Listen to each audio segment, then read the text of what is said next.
Welcome, everyone, and thank you for joining us tonight. Have you ever wondered what it would be like to live in an era where beauty wasn't just a matter of style or self-expression, but a rigid, unspoken rule that governed every aspect of a person's life? Tonight, we're going to take a step back in time to the Victorian era, where beauty was not only about physical attraction, but a reflection of one's morals, social standing, and even gender. The Victorian era, spanning roughly from 1837 to 1901, was a time of great societal constraints. Society was strict, and beauty standards, particularly for women, were rigidly defined by the expectations of the time. While we now live in an age where beauty ideals are constantly shifting and evolving, the Victorians were obsessed with a very specific, almost impossible standard of beauty.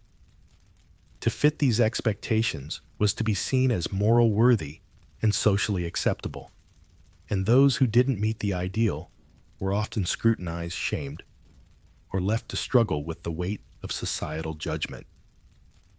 Imagine living in a world where your appearance was everything. Your worth could be determined by the shape of your face, your body size, and even the way you carried yourself. During the Victorian period, beauty wasn't just about looking attractive. It was a manifestation of your inner goodness, your class, and your gender role. Beauty was deeply intertwined with societal status, and the pressure to conform to these ideals was immense. In the modern world, we talk about beauty standards all the time. What's fashionable, what's desirable, and what's trending. But in the Victorian world, these standards were less about fleeting trends and more about rigid rules passed down through generations. To be considered beautiful, women had to embody a very specific image: a petite waist, a delicate face, porcelain skin, and a gentle, submissive personality. Anything less was seen as a sign of moral or social failure. Beauty was a social contract, and to not fulfill it could have serious consequences socially and emotionally. So how did people measure up in the Victorian era? How were these beauty standards enforced? How did this obsession with appearance impact people's lives? Let's dive deeper into the Victorian concept of beauty and the lasting effects it had on society. Before we go further, I'd love to hear your thoughts. Feel free to leave a comment below. And don't forget to hit the like button if you're enjoying the story so far. If you're new here, please subscribe to the channel to stay updated on more fascinating tales from history. I'd love to hear where you're listening from. Let's start a conversation about beauty standards in history. Now, let's continue our exploration of the Victorian obsession with beauty and what it truly meant to meet those standards. In the Victorian world, beauty was not simply admired. It was demanded, revered, and in many ways, a double-edged sword. On one hand, beauty was praised as a divine gift, a marker of one's virtue, grace, and societal worth. On the other hand, it came with a set of suffocating expectations, not only regarding how women looked, but how they behaved, who they associated with, and how they were supposed to live their lives. To be beautiful in the Victorian era was both a blessing and a curse, a fine line to walk that could either elevate a woman's status or condemn her to physical, emotional, and even social ruin. You step into a world where beauty is a weapon, and it is wielded with a cold, indifferent power. You are told from a young age that your face, your figure, and the way you hold yourself in public are all that will determine your value. Your worth as a woman is not defined by your thoughts, your intelligence, or your strength of character, but by how well you can embody the prescribed standards of beauty. But here's where the complexity lies. For all the adoration beauty brought, it was also the cause of immense pressure and exploitation. A woman who embodied the Victorian ideal of beauty, the delicate, fragile figure with a narrow waist, a soft, pale complexion, and a slight girlish frame, was praised, adored, and desired. But this beauty came with a heavy price. To fit into the idealized mold of beauty meant compromising one's own comfort and even health. You see, the Victorian woman was expected to not only look beautiful, but to be fragile, compliant, and demure. She was to be a symbol of purity, delicacy, and submission. Her beauty was not for her own enjoyment or expression. It was something to be admired, desired, and possessed by others, mainly the men around her. Beauty in this context was not a form of personal empowerment. It was a currency in the social economy that existed to elevate a woman's status in the eyes of others, particularly her potential suitors. As you stand in the middle of this world, you begin to see how the societal pressure to embody beauty could weigh heavily on women. There was the corset, a symbol of Victorian femininity that you had to wear daily, cinching in your waist until it was impossibly small. Women spent hours squeezing their bodies into these garments, often to the point of pain, discomfort, and even fainting. The ideal waistline was around 18 to 20 inches, a figure that was so tight that many women could hardly breathe. It wasn't uncommon for women to suffer from broken ribs, internal organ displacement, or even collapse due to the suffocating effects of these tight corsets. And yet this self-imposed suffering was seen as a necessary sacrifice. After all, beauty was not just about looking good.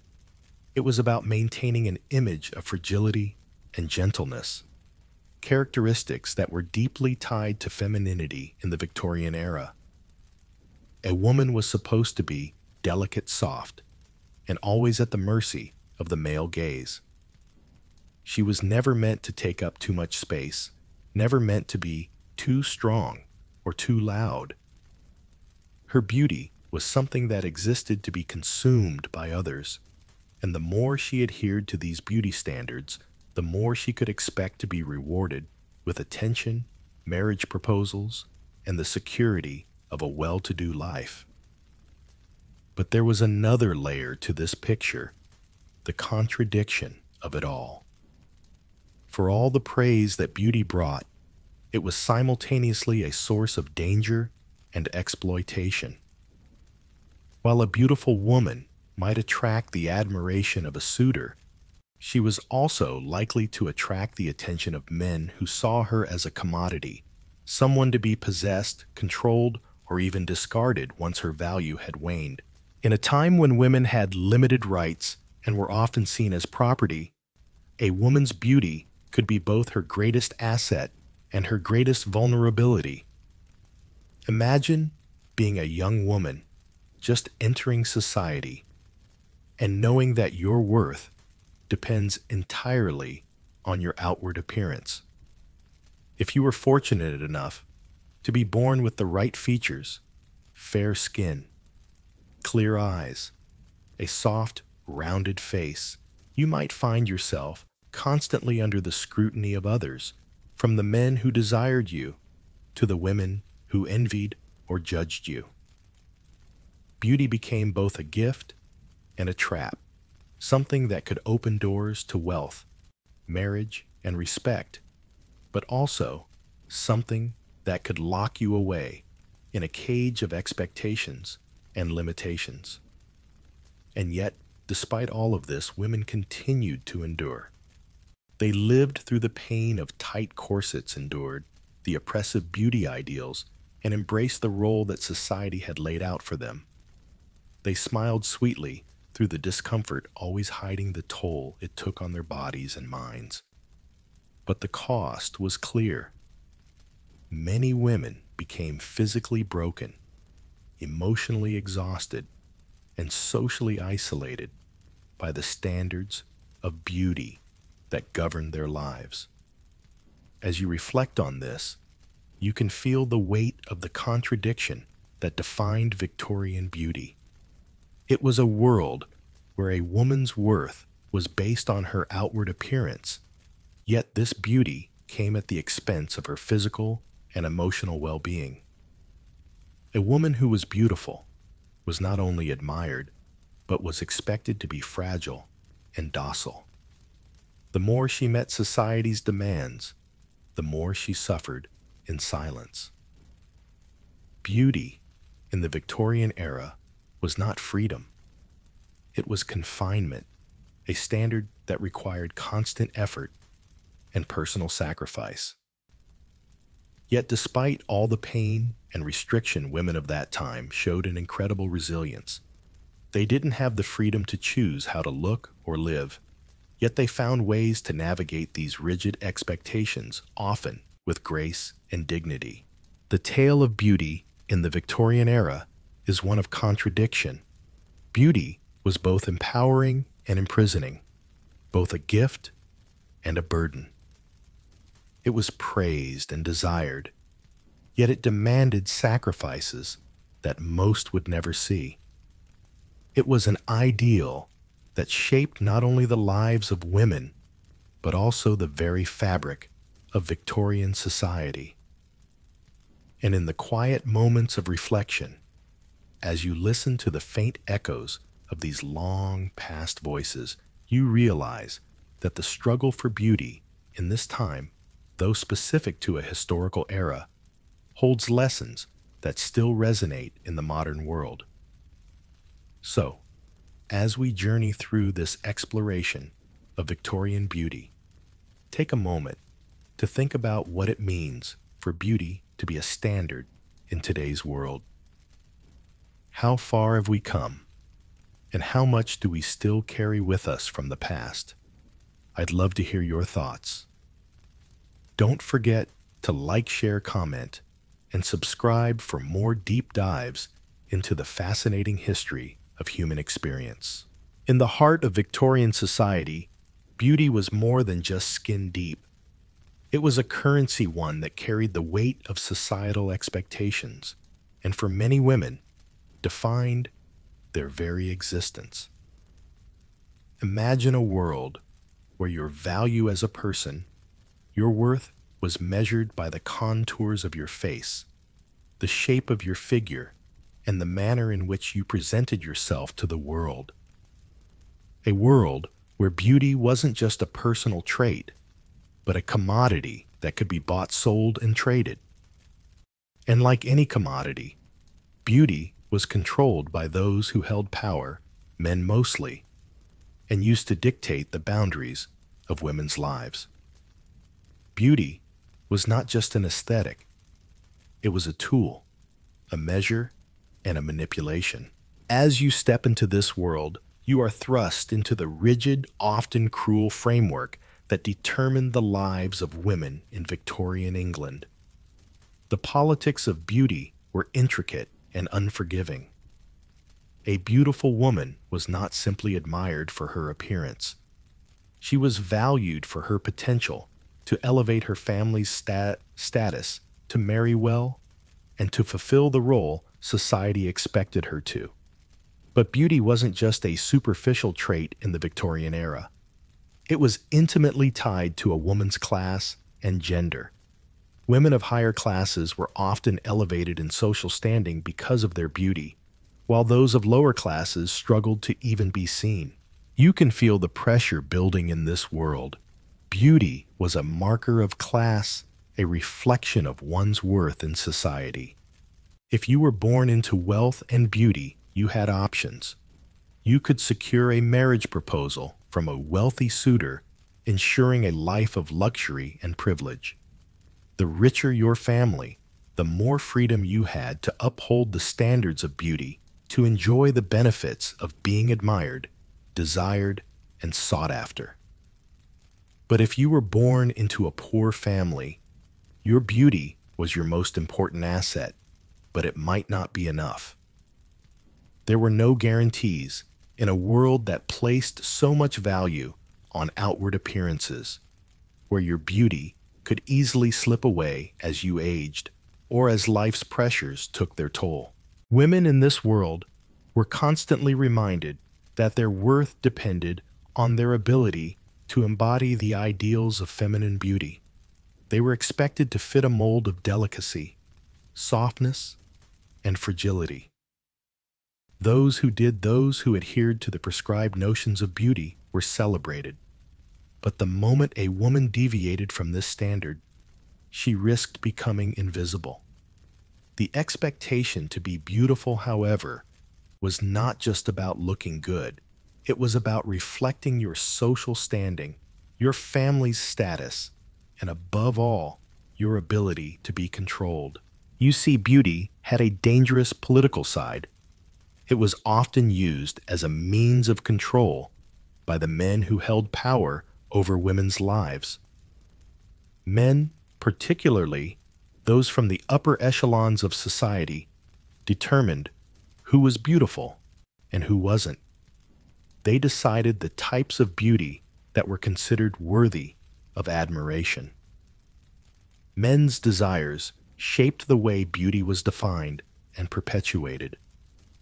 If a woman was deemed beautiful, she was often seen as a desirable object to be controlled, possessed, and kept. If she wasn't, she was simply dismissed, relegated to the margins of society where her worth was minimized to almost nothing. It was in this tightly controlled system that women began to understand their value was not something they controlled. Their bodies, their faces, their appearance were not theirs to own. Instead, their beauty was something that served others, the men who sought them, the families who depended on them, the suitors who would come knocking. Women were constantly reminded that they were not just beautiful, but also useful. Their beauty existed to serve a purpose, and that purpose was usually tied to the expectations of others. Imagine living in such a world where your beauty was never yours to fully define. Each day, you would wake up to the realization that your value rested on your looks. If you woke up with a blemish or felt that your waistline was a little thicker than it should be, your world could change. You would feel the weight of society pressing in on you, telling you that to be beautiful was to be worthy, and to be unworthy was to be invisible. And like a mirror reflecting the harshness of Victorian expectations, the beauty ideals were shaped by gender as well as class. Men played a crucial role in establishing these beauty standards and reinforcing them at every turn. As much as women were praised or ridiculed for their physical appearance, it was men who decided the rules of the game. They dictated the beauty ideals and expected women to follow them without question.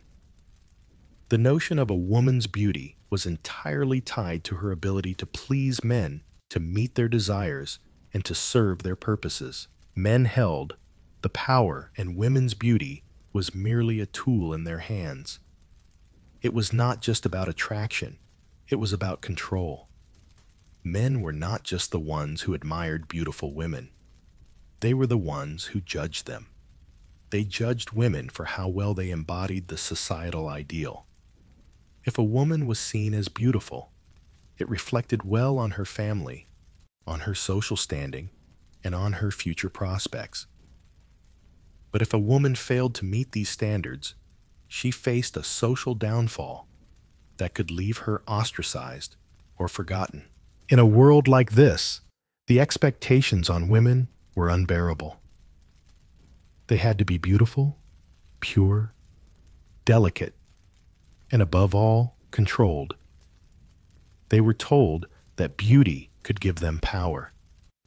But in reality, it was a form of submission, a way to ensure that they remained in the position society had designated for them.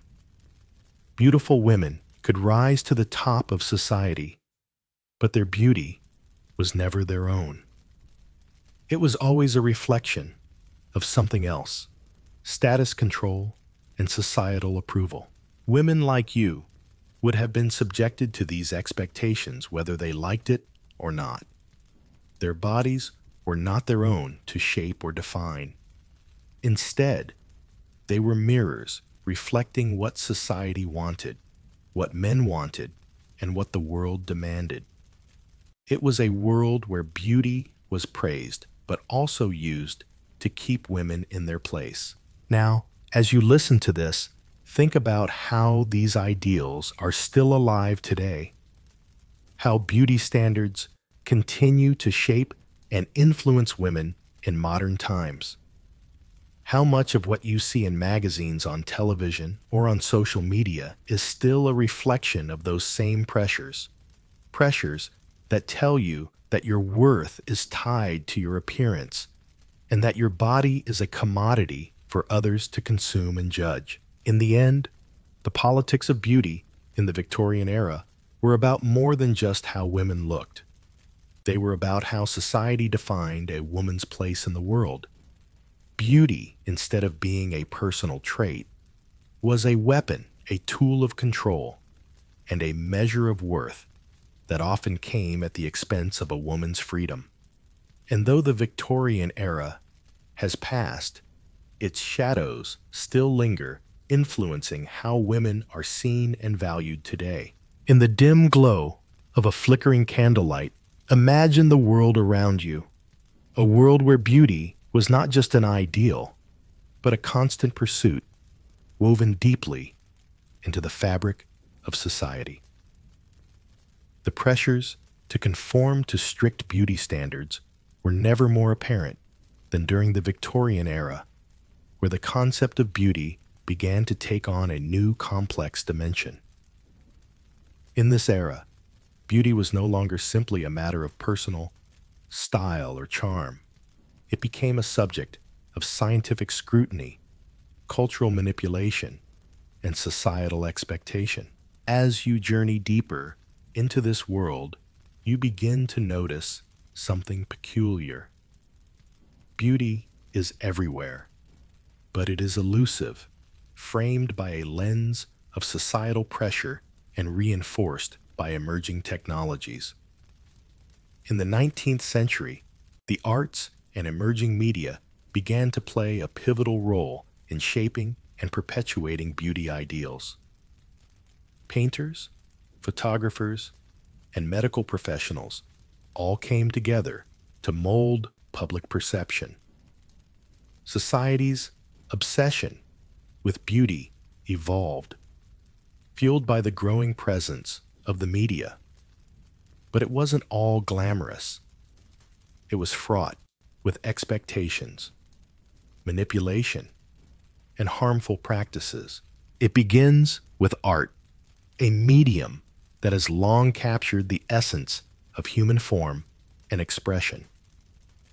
You step into the world of Victorian painting, where artists began to depict women in increasingly idealized forms. These works of art were not just reflections of beauty, they were prescriptive. Portraits of women often showcased delicate, slender figures, soft features, and an air of fragility, creating a visual standard to which women were expected to aspire. These images, though beautiful, carried with them an unspoken weight, a pressure to live up to the painted ideal. They weren't just about capturing reality, they were about creating an image that society believed was worth pursuing. As you continue to walk through this era, you come across the first inklings of photography, the daguerreotype. A new invention is beginning to shape how people perceive themselves and each other.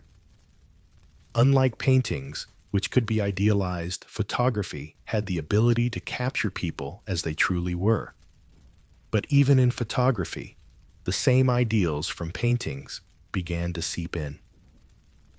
Early photographs of women were often posed in ways that highlighted their best features, skin smoothed by soft lighting, expressions of demure grace, and careful framing to hide any imperfections.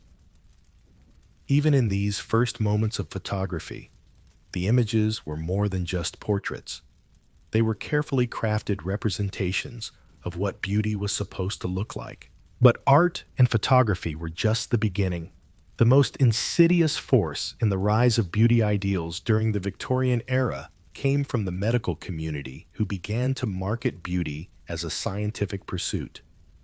You can imagine yourself sitting in a clinic where the physician of the time, a man in a crisp white coat, assures you that his scientific treatments will help you achieve the perfect body.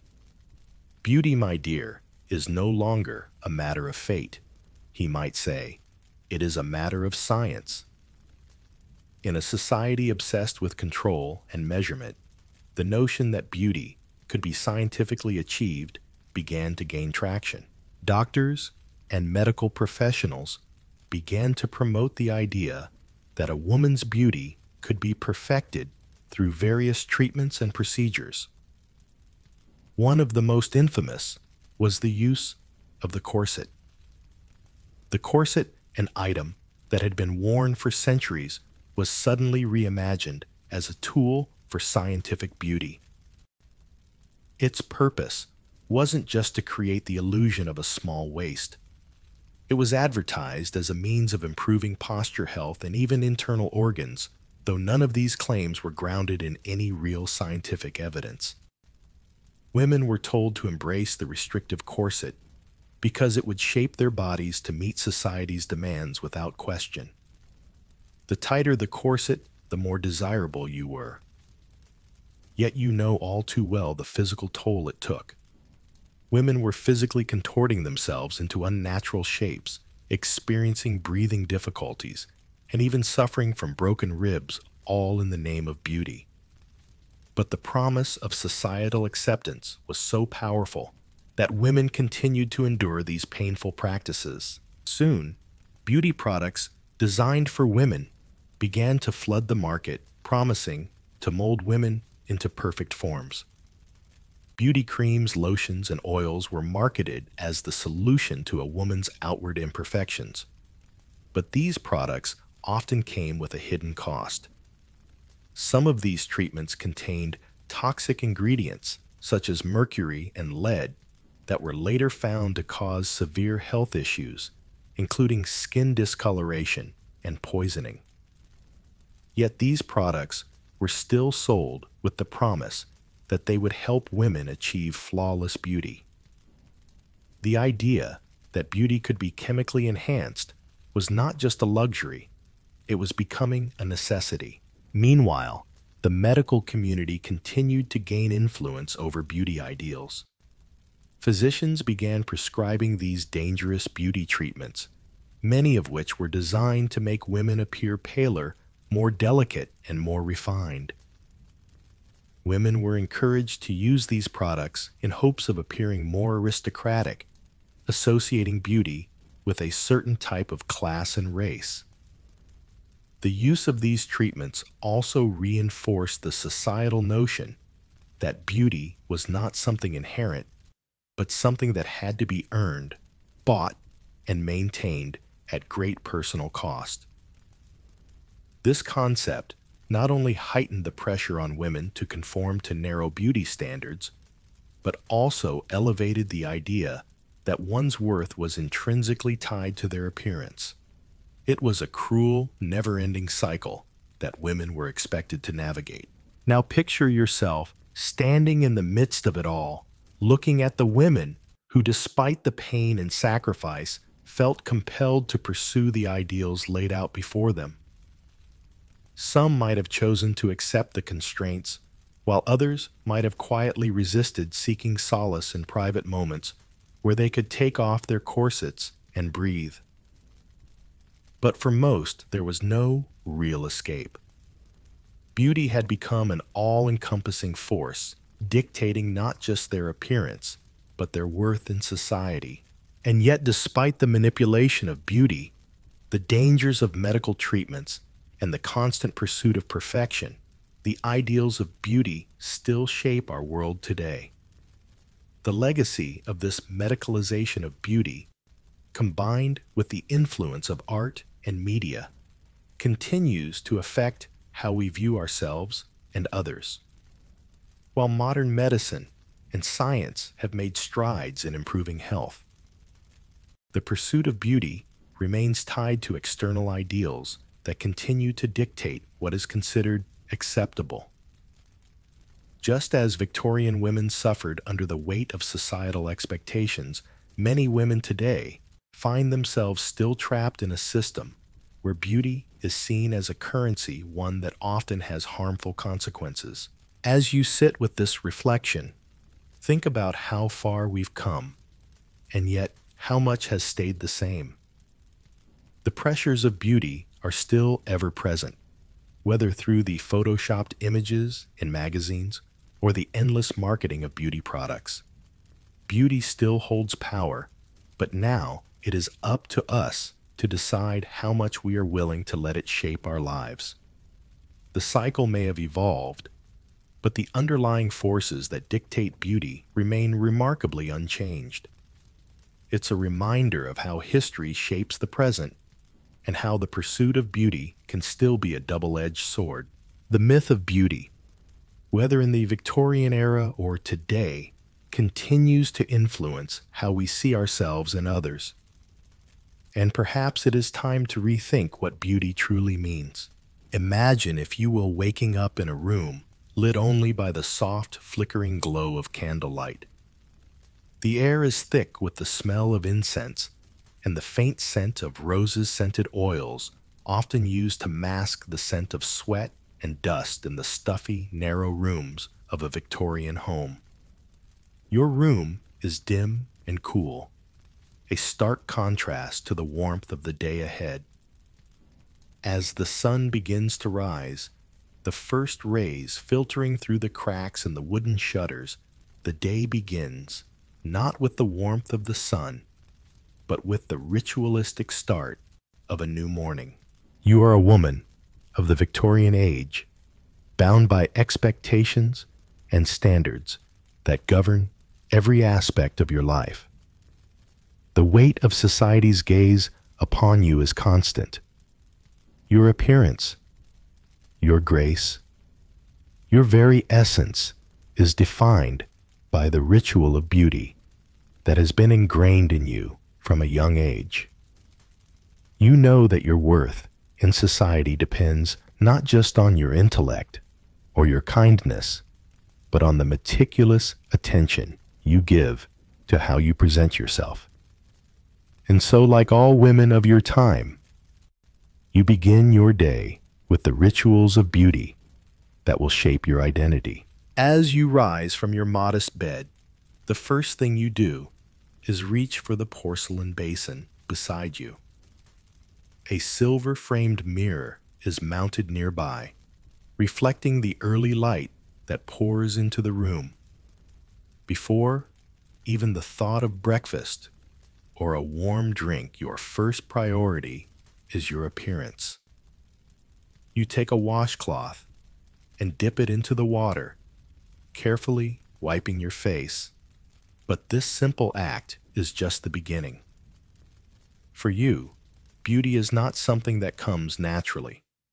It is something you must work for, something you must earn through daily effort and adherence to ritual. You start with your skin, for it must be flawless, pale and smooth, free from the marks of the sun, free from the signs of age or imperfection. In Victorian times, pale skin was not just a sign of beauty, it was a symbol of status. A pale face, unmarked by the harsh sun, suggested that you were of the upper class, someone who had the privilege of not laboring in the fields or exposed to the hardships of life. And so you carefully apply the first of many beauty treatments, a concoction of lead and vinegar, a paste designed to whiten the skin. It is known to be dangerous, but it is a small price to pay for the societal approval you so desperately need. The whiteness of your skin will mark you as virtuous, as refined, as the epitome of beauty in a world that places such immense importance on the exterior. As you sit before the mirror, carefully applying the paste to your face, you can't help but think of the consequences, how the lead slowly seeps into your skin, poisoning you little by little.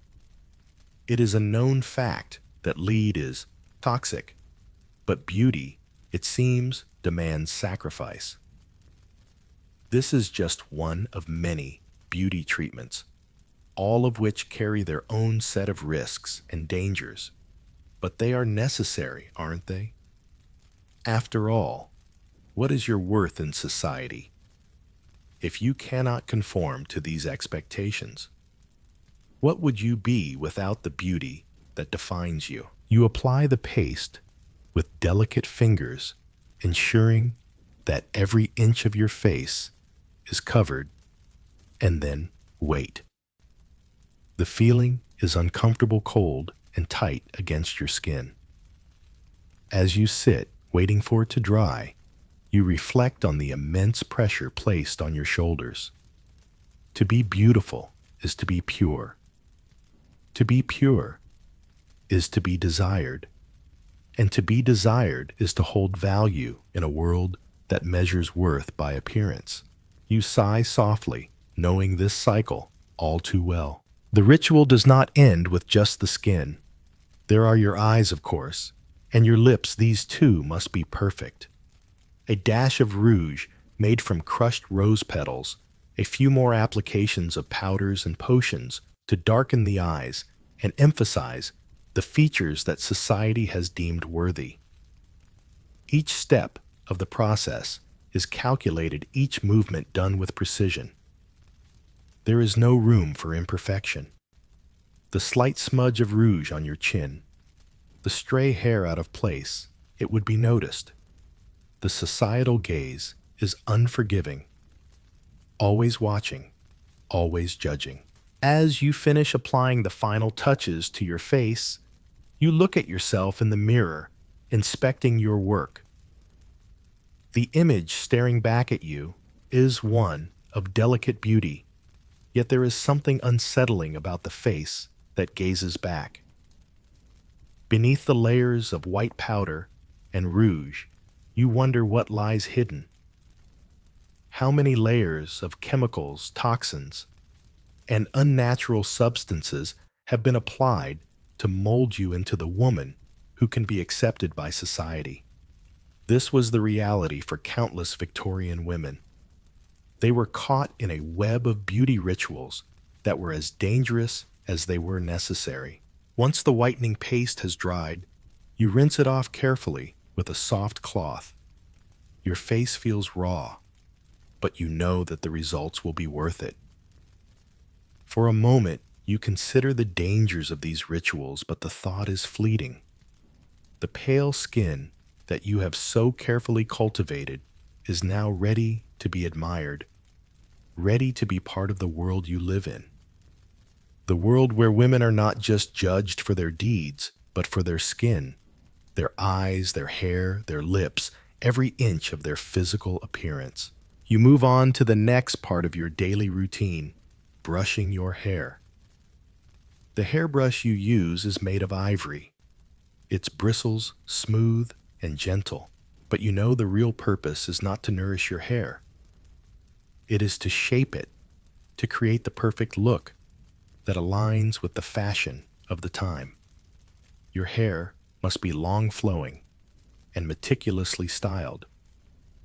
Anything less would suggest a lack of discipline, a lack of attention to your appearance.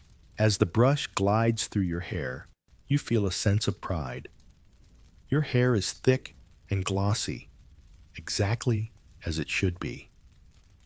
But as you continue, you begin to feel the weight of the hourglass figure you are expected to maintain.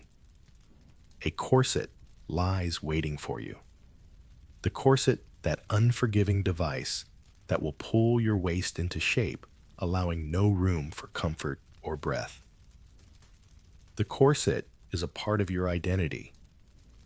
Without it, you would be incomplete, unfit for society's gaze.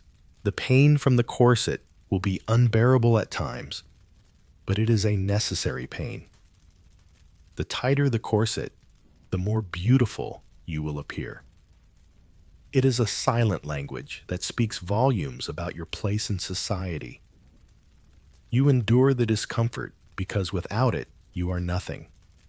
The corset shapes your body to fit the ideal, to mold you into the perfect Victorian woman, a woman who is desirable, delicate, and above all, beautiful. As you finish dressing, you take a final glance at yourself in the mirror. The rituals are complete. You are ready for the day, but you are also reminded of the price you've paid to achieve this perfection. The pain, the sacrifice, the physical toll. It's all part of the package. In a world where beauty is worshipped, and your worth is defined by how well you fit into this narrow ideal, there is no room for error. You are beautiful, but at what cost? This was the reality of beauty in the Victorian age. A constant pursuit of perfection. A ritualistic cycle that many women endured in the name of societal acceptance. Beauty was not just a superficial attribute, it was a measure of moral character, a symbol of virtue, and a key to social standing. The rituals were elaborate and taxing, but for many, they were essential for survival in a world that valued women only for their appearance. As you look at yourself in the mirror, one last time, you can't help but wonder how much of this was truly for you, and how much of it was simply for society's approval. And so the cycle continues. Every morning, women like you would rise, undergo these rituals, and face the world with the expectation of perfection. It was a world where beauty was both a blessing and a curse. It was a world where every woman had to decide how much of herself she was willing to sacrifice to be seen, to be valued, to be beautiful. Imagine a time when beauty wasn't just something you had naturally. It was something you had to work for, endure, and pay the price for in both body and soul. You are a woman in Victorian England, and your day begins not just with your usual chores, but with something far more pressing: your appearance. Your worth, your place in society, and your very identity are all bound to a set of rigid, almost unnatural standards, standards that were defined first and foremost by fashion. As you wake up, your first thought isn't about what you'll eat or what tasks need to be done. No, your first thought is the same every day. How do I look? It's a question that hangs over you like a shadow, one that you've been conditioned to answer every time you look into a mirror, every time you step out into society, every time someone else looks at you. You have no choice but to comply. You rise from your bed, stretching slightly, but before you even think about the world outside your room, there's one thing you must do. You must dress. Fashion, after all, is more than a mere costume. It is the key to your social identity. It speaks to your class, your gender, your respectability, and your beauty. Fashion tells the world who you are, what role you play, and whether or not you are fit for public scrutiny. You know that every detail matters: the way your bodice fits, the way your skirt drapes, the way your sleeves fall. You are a canvas, and fashion is the brush that will paint your image to the world. The first thing you reach for is the corset. The corset, that instrument of transformation, that seemingly benign piece of clothing that will reshape your body into the idealized hourglass silhouette that Victorian society demands. You pick it up, feeling the heavy boned structure in your hands. The laces will tighten around your body, squeezing the breath out of you, cinching your waist to a size that seems both impossible and necessary. The tighter the corset, the more beautiful, refined, and virtuous you will appear. You understand this. This is the sacrifice that must be made. As you slide the corset onto your body and begin to tighten the laces, you feel the constriction. At first, it's a dull discomfort, but as you pull the strings tighter, it becomes a sharp, painful pressure.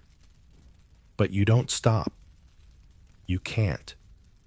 This is what society expects of you. This is how you must be seen.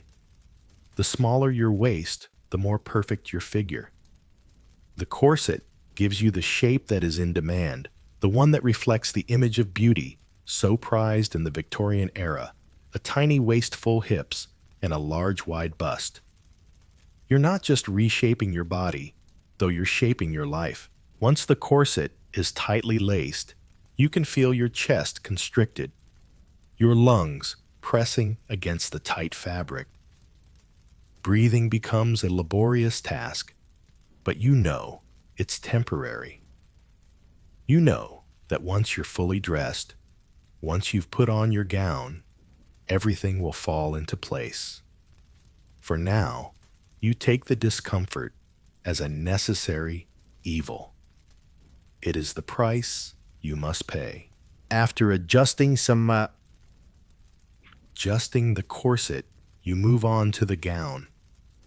The dress is a work of art, a creation that will not only define your shape, but also announce your status. You lift the dress from the chair where it's draped, feeling the weight of the fabric, the rich materials that signal wealth. The heavy, thick silk of your gown is designed to fall in such a way that it accentuates your corseted waist and creates the perfect shape. The gown will flow down layers upon layers of intricate design, sometimes weighing you down, but never enough to stop you from moving. As you step into the gown, you feel the dress encase your body. The heavy fabric settles over your hips and falls in luxurious folds down to the floor.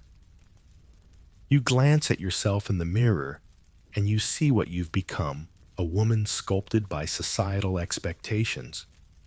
You look beautiful, yes, but you feel the strain, the tightness of the corset, the weight of the gown, the constant need to keep everything just so. Even the smallest adjustment of the fabric, the slightest shift of the laces, makes you aware of the constraints placed upon your body. With each step, you feel a little more confined. The gown restricts your movement. The corset presses on your ribs, and every motion becomes a careful, calculated effort.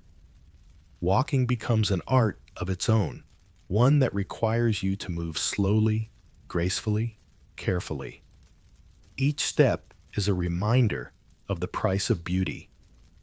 Every time you bend, every time you reach, you are reminded of how these garments, designed for beauty, have turned into something that keeps you physically imprisoned. But it's not just this beauty that holds you captive. It's the expectations. The very nature of the Victorian fashion system tells you that your value as a woman is directly tied to how well you conform to these standards. Your beauty is your currency, and you must never, ever fail to show it. You must never let the pain or discomfort show. After all, beauty is about sacrifice. It's about presenting yourself as something more than human, something perfect, something unattainable. You move through your daily life in this painful yet beautiful ensemble, knowing that every glance cast upon you will be weighed against the standards of the time. How well do you measure up to the ideal? How tightly is your waist cinched? How perfectly do your hips curve? How graceful is your walk? These are the questions the world will ask of you, and the answers are found in your appearance. But at what cost? With every corset that tightens around your waist, with every layer of fabric that binds your body, you pay a toll. The toll is not only physical, it is psychological as well. The constant demand to be beautiful, to be flawless, to be perfect is exhausting. And though beauty may open doors, it can also close them, leaving you trapped in a cycle of self-sacrifice and societal expectation. What you are doing is not just for yourself. It is for the approval of others. It is for the approval of a society that views you as a product of your appearance. But despite the discomfort, despite the strain on your body and mind, you continue. Because to do otherwise would mean to fail to be cast aside as someone who doesn't fit the mold. And fitting the mold, as painful as it is all that matters. The corset, the gown, the layers of expectations, they define you, they shape you. And in the end, you are nothing but a creation of society's making, struggling to breathe, move, and live within the tight bounds of Victorian beauty standards. And so you go on, day by day, living a life that values your appearance above all else, knowing that your worth is measured by the shape of your body, the tightness of your waist, and the smoothness of your skin. But every step you take is one of careful consideration, one that reminds you that beauty, as the Victorians saw it, is never free. It is a construct, a prison, built from the threads of expectation, designed to make you both beautiful and in many ways trapped. In the Victorian era, beauty was not merely an aesthetic, it was a moral compass. The way you looked, the way your face glowed under candlelight, the way your silhouette was framed by your dress, all of this was deeply tied to your character. Society, with its rigid expectations, didn't just associate beauty with physical appeal. It held beauty as the very essence of goodness itself. Your external appearance was not just a reflection of how well you could manage your personal grooming, but a direct reflection of your inner self. The way people saw you, the way they judged you, was based on this unspoken truth. If you were beautiful, you were good. You and your world couldn't escape this belief. It wasn't just your own personal vanity that made you care about how you looked. No, the weight of expectation was much heavier than that. Beauty in this time and place was a moral measure. It was a reflection of your purity, your kindness, and most importantly, your piety. When you walked into a room, when you made eye contact with someone, they didn't just see your face, they saw the goodness of your soul. At least that's what society demanded you believe. Your smile, your complexion, the gentle curve of your figure, these all screamed that you were kind, virtuous, and above all, morally sound. Now picture yourself standing before a mirror preparing for the day. The corset tightens around your waist. Your hair is arranged just so, and your face, well, it's flawless. You can see how the rosy blush on your cheeks and the pale skin of your forehead reflect the ideal beauty of the time. It feels as if your appearance alone grants you some kind of unspoken righteousness, like the world could see your purity in the gleam of your eyes, in the softness of your expression. The connection between beauty and goodness is a truth so deeply ingrained that it doesn't feel like something you question. It's something you live by. But here's the darker side of it. For women like you, who have the privilege of fulfilling these expectations, there are others who fall short. Those who don't meet these standards, whether because of their features or simply because they don't conform to the same rigid rules of beauty, are seen as unworthy, flawed, and even immoral. Imagine what it must feel like to be on the other side of this judgment. The woman with imperfect skin, or perhaps with a fuller figure, or the one who can't afford the luxury of fashionable clothes, society looks at them, and instead of seeing human beings, it sees something wrong, something incomplete. They see imperfection, not just in appearance, but in the moral fiber of their being. In Victorian society, women who didn't fit the ideal beauty standards were often labeled as less virtuous, even as immoral. A woman who wasn't seen as beautiful was, in a sense, considered a moral failure. Her looks became a reflection of her character. And if her looks didn't conform to society's ideals, people whispered about her loose morals, about her lack of care for her outward appearance, as if to suggest she lacked the discipline to maintain her integrity. In a world that tied goodness so closely to beauty, the two became inseparable. If you weren't beautiful, you couldn't be pure, kind, or pious. It was that simple. And yet, this wasn't a matter of choice. Beauty standards in the Victorian era were rules enforced by society, family, and even religion. They became so deeply intertwined with notions of character that failing to meet them often meant facing public shame. Beauty was no longer a mere accessory to one's personal identity. It was a moral badge. This constructed link between beauty and morality created a culture where women like you could never escape the pressure to look perfect, to live up to a standard that was in truth unattainable. But it's not just about how others saw you. It's also about how you saw yourself. Every morning, when you put on your dress, when you arranged your hair, just so, you weren't just fulfilling societal expectations, you were buying into the belief that this is what made you worthy of respect. This was how you proved your moral worth.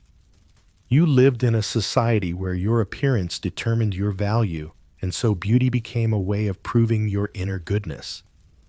You adhered to these ideals because they were not just about attracting a husband or seeking admiration, they were about gaining societal approval and being considered good. Imagine, though, what it might feel like to not fit the mold. To wake up and see in the mirror someone who doesn't resemble the ideal woman. To walk down the street and feel the eyes of others, perhaps judging you, assessing you, placing you outside of their sphere of admiration. If you were that woman, lacking the desired features, the smooth skin, the slender waist, your moral worth would be questioned. You would be labeled as less than. In a time when beauty was tied to virtue, not being beautiful meant that something was wrong with your character, your worth, and your dignity. It was as if society had created a hierarchy of women, based not just on looks, but on their inherent goodness. If you didn't conform to the beauty standards, you couldn't be good either. This pressure wasn't just felt by women who didn't fit the ideals, it was felt by everyone. Women who were constantly under scrutiny, trying to uphold a standard of beauty that was only possible for a few, felt the weight of judgment bearing down on them. And while many of you may have been blessed with the ability to fit into the Victorian ideals, how often did you feel that the burden of it all, of keeping up with the expectations of maintaining the right look, was too heavy to bear? But this moral judgment based on beauty didn't stop at just public scrutiny. It extended into your very self-perception. It colored your thoughts about yourself and your place in the world. You were taught to value yourself based on your appearance. The desire to meet society's standard wasn't simply about vanity. It was about survival. For women in the Victorian era, beauty wasn't just a personal trait, it was their currency. Their worth was so closely tied to how they looked that anything less than perfect was considered a failure of character. It was impossible to separate who you were from how you appeared.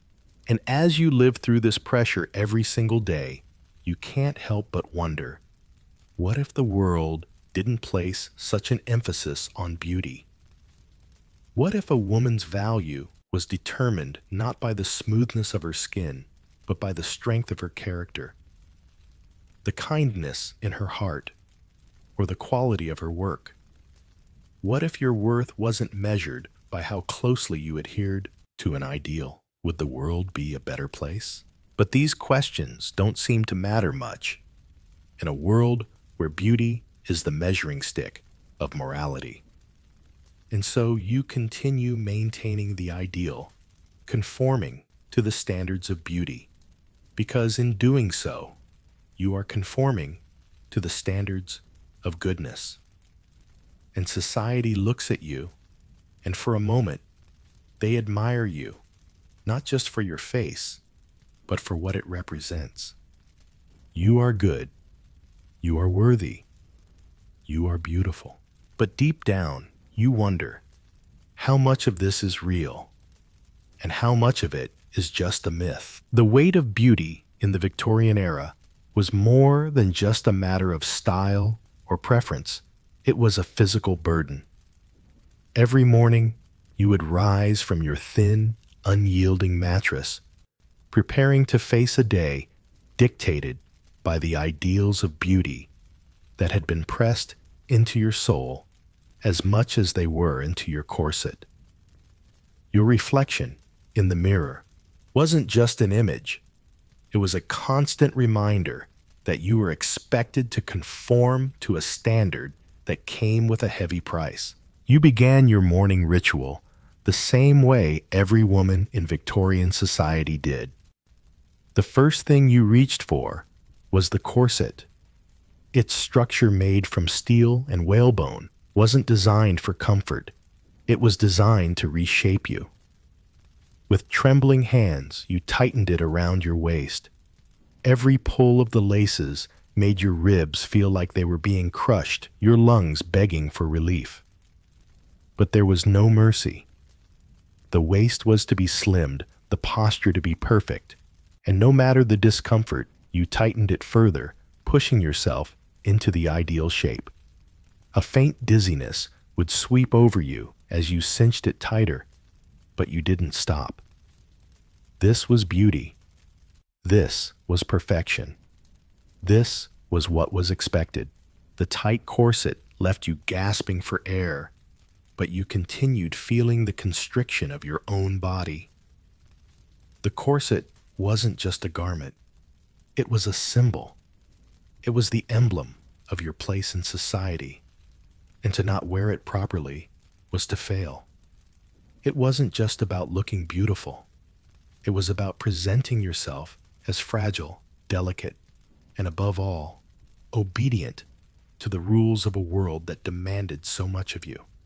The fainting spells that sometimes came when you stood up too quickly or bent the wrong way were a part of life, a small price to pay for achieving the look that was demanded. As you adjusted the tight lacing, your body felt the strain. Every breath was a challenge. Every movement, a fight against your own limits. This was beauty, a beauty that was not freely given, but earned through pain, restriction, and submission. Your body was not your own in those moments. It was being molded to fit an ideal that wasn't about who you were as a person, but about how you appeared to others. And as you glanced into the mirror, you wondered not for the first time how much of your true self remained under all of this. But the discomfort was necessary. You were expected to endure it, to live with it.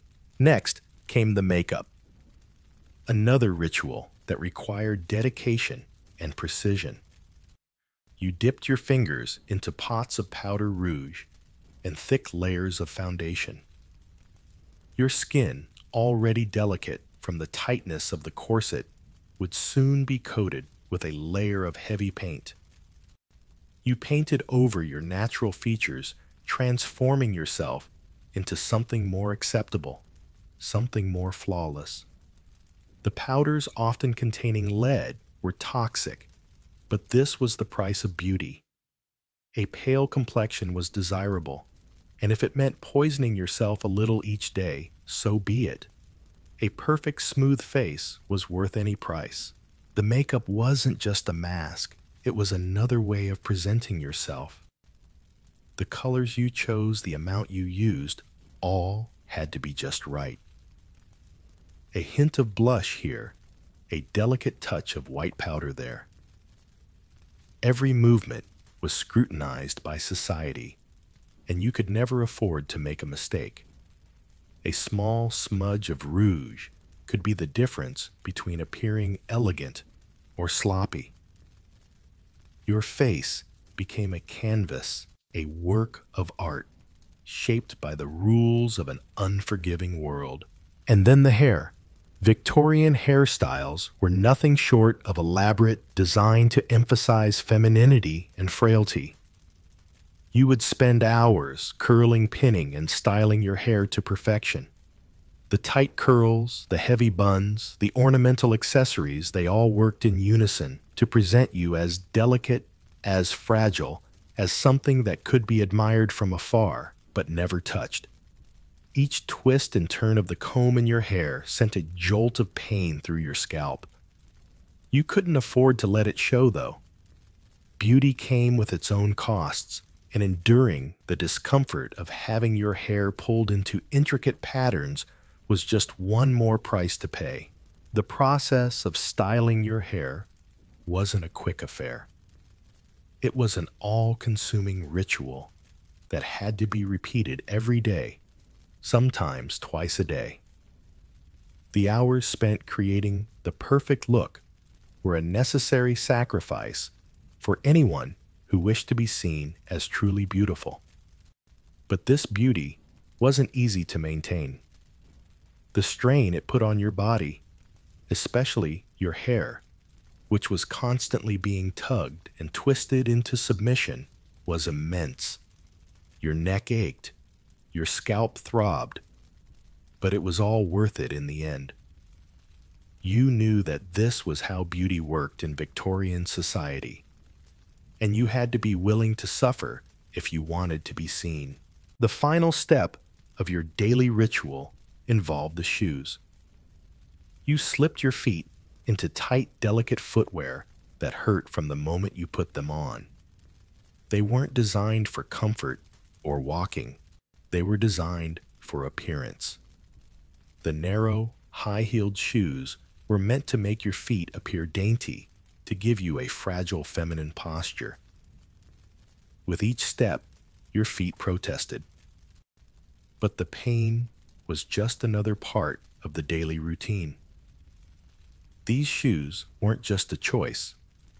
They were an expectation.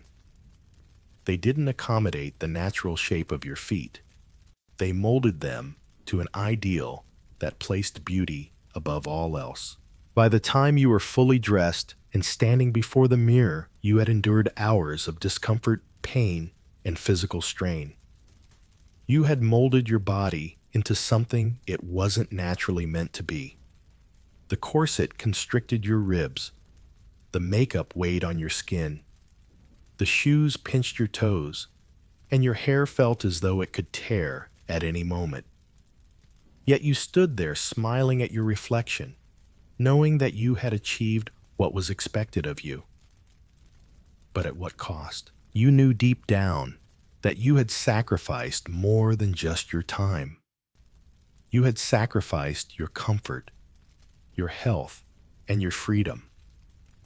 You were constantly chasing an ideal of beauty that came at the expense of your own well-being. And yet, you couldn't escape it. This was the world you lived in, where beauty was everything, and everything came at a price. You were not alone in this. Every woman in Victorian society underwent these same rituals, these same struggles. You weren't just striving for beauty, you were striving to fit into a world that demanded so much from you. The pressure was immense, but so was the reward. The chance to be admired, to be respected, and to fulfill the role that society had carved out for you. But as you stood there in your tightly laced corset, your painted face, and your perfectly styled hair, you couldn't help but wonder, what would happen if beauty didn't come with so many physical constraints? What if women could live freely without the weight of perfection on their shoulders? Would they still be beautiful? Would they still be worthy? These were the questions that echoed in your mind, but for now, they would remain unanswered. The world had its expectations, and you had to meet them. So with a final glance at your reflection, you left the room, ready to face another day of living up to the impossible ideals that defined your beauty and your worth in Victorian society.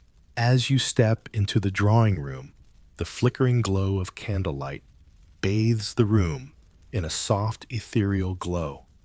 The clink of fine china, the gentle rustling of silk skirts, and the hum of polite conversation fill the air. Women dressed in their finest gowns, exquisite, meticulously chosen stand or sit, exchanging pleasantries with one another. You find yourself swept into the current of this moment, the anticipation heavy in the air. Tonight, you are not just another face. You are a contestant in a social race, a race where the prize is not wealth, not knowledge, but beauty. The type of beauty that is desired, admired, and ultimately weighed and judged by all those present. The drawing room, though, filled with the sounds of laughter and conversation, also echoes with unspoken scrutiny. You know it, feel it in your bones. Eyes linger a little too long carefully, assessing, evaluating every inch of your appearance. It isn't just the clothes, the exquisite silks, and the perfectly styled hair. No, it's the way you carry yourself, how you stand, how you speak, how your skin glows under the light, how the laces of your corset don't tug too tightly against your ribs.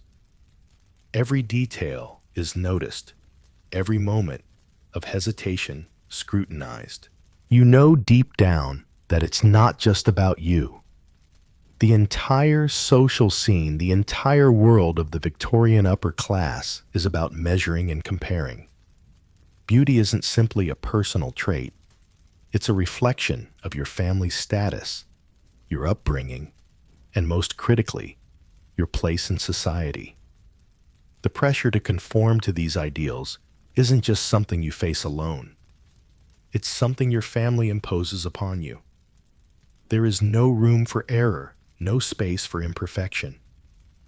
You are expected to reflect the ideal beauty of the time, the epitome of feminine allure, grace, and purity. Anything less would be a reflection of your family's failure, of your inability to meet the strict societal expectations of the day. Your mother stands nearby, her eyes darting from you to the other young women in the room. She doesn't need to say a word. You can feel the weight of her gaze, the silent approval or disapproval hanging between you. Her own success in society has been built upon her ability to present herself as the ideal Victorian woman. And now, it's your turn to carry that legacy forward. You can see the pride in her eyes when others compliment her on how well she has raised you, how beautiful and graceful you are. But beneath that praise, there is also a note of concern, a hint of fear that you might fail to live up to the legacy she has built for you. The pressure to look beautiful, to fit into the world's ideal, is not just yours alone. It is a reflection of your family's worth. At the same time, you are keenly aware of the rivalry in the room. The young women in the drawing room may smile at each other, speak in the gentlest of tones, but the competition is real. Their eyes flicker over each other, measuring their figures, their smiles, their posture, the way they stand, the way their gowns fall gracefully to the floor. There's no animosity in the traditional sense, no words spoken aloud to cast doubt or insult. But in the undercurrent of the conversation, beneath the smiles and pleasantries, is the understanding that beauty is not just personal, it is social currency. And those who possess the most beauty are the ones most likely to succeed in marriage, in status, and in life. You can't help but notice the looks exchanged between two young women in particular. Their competition is subtle, but fierce. They speak to each other with gentle words, but you can almost feel the tension between them, the shared desire to be seen as the most beautiful, the most desirable. The slight tilt of their heads, the quick glance in each other's direction, and then the deliberate calculated movements, they're all part of an unspoken battle, a silent war of looks. It's not just about who catches the eye of the most eligible bachelor in the room. It's about who is worthy of admiration and affection, who can hold the attention of the highest-ranking men in society. The woman who wins this contest will be the one who secures her place in the world, the one who will be chosen, valued, and elevated. But at what cost does this beauty come? You see the strain in their eyes, the tightness in their postures. They are trying to present themselves as perfect, flawless in every sense. But you also know that this quest for beauty often leaves scars beneath the surface. They do not just carry the weight of society's expectations, but their own inner turmoil. They, too, are trapped in the web of societal norms, struggling to keep up appearances. The pressure to meet the ideal is crushing, but they cannot afford to show it. Behind those porcelain masks, behind the smiles that never falter, are young women who are slowly suffocating under the weight of beauty. They are told to smile, to be graceful, to be desirable, but at what point does the desire for beauty cross over into something darker? You too feel it. The suffocating weight of the expectation, the fear that you will never quite measure up to the impossible standard that society has set for you. You see the beauty of your peers, and while you admire them, there's a gnawing insecurity that creeps up, an insecurity about your own worth. You wonder if you too can keep up. Will you make the cut? Or will you be left behind, forgotten, relegated to the shadows of those who never quite reached the ideal of beauty? As you stand there absorbing the conversation, the compliments, and the hidden critiques, you realize that this social dynamic is far more than just a passing moment. It is a reflection of a world that has built its values on outward appearances, on how you look, rather than who you truly are. In this world, beauty is not just a matter of vanity, it is a matter of survival. It is the foundation upon which marriages are built, reputations are formed, and social futures are secured. It's no wonder that the pressure to conform to this ideal is so intense, so relentless.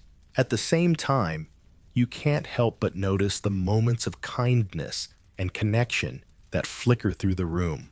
Between the competition and the pressure, there are brief moments when a woman's true character shines through, when a quiet compliment is offered, when an expression of concern is shared, when a gentle touch of a hand shows warmth and solidarity. Despite the rigid social structure, there is a sense of camaraderie among the women in this room, a bond forged by the shared experience of beauty and the constant pressure to maintain it. You stand there for a moment, feeling the weight of it all. The beauty, the competition, the familial expectations, the pressure. And yet you also feel the sense of strength that comes from knowing that you are not alone in this struggle. In a world that demands perfection, there is solace in knowing that every woman here is navigating the same terrain, fighting the same silent battle, and hoping to find a way to succeed without losing themselves along the way. As the evening continues and the guests begin to disperse, you realize something. The pursuit of beauty, as exhausting and fraught with difficulty as it is a reflection of something far deeper than just vanity. It's a societal construct built over centuries that shapes not only women's appearances, but their lives, their roles, and their place in the world. The beauty you chase, the beauty that is expected of you, is not just about how you look. It is about what you represent in the eyes of society, what you bring to the table in a world where appearance is everything. As you step into the drawing room, the flickering glow of candlelight bathes the room in a soft, ethereal glow. The clink of fine china, the gentle rustling of silk skirts, and the hum of polite conversation fill the air.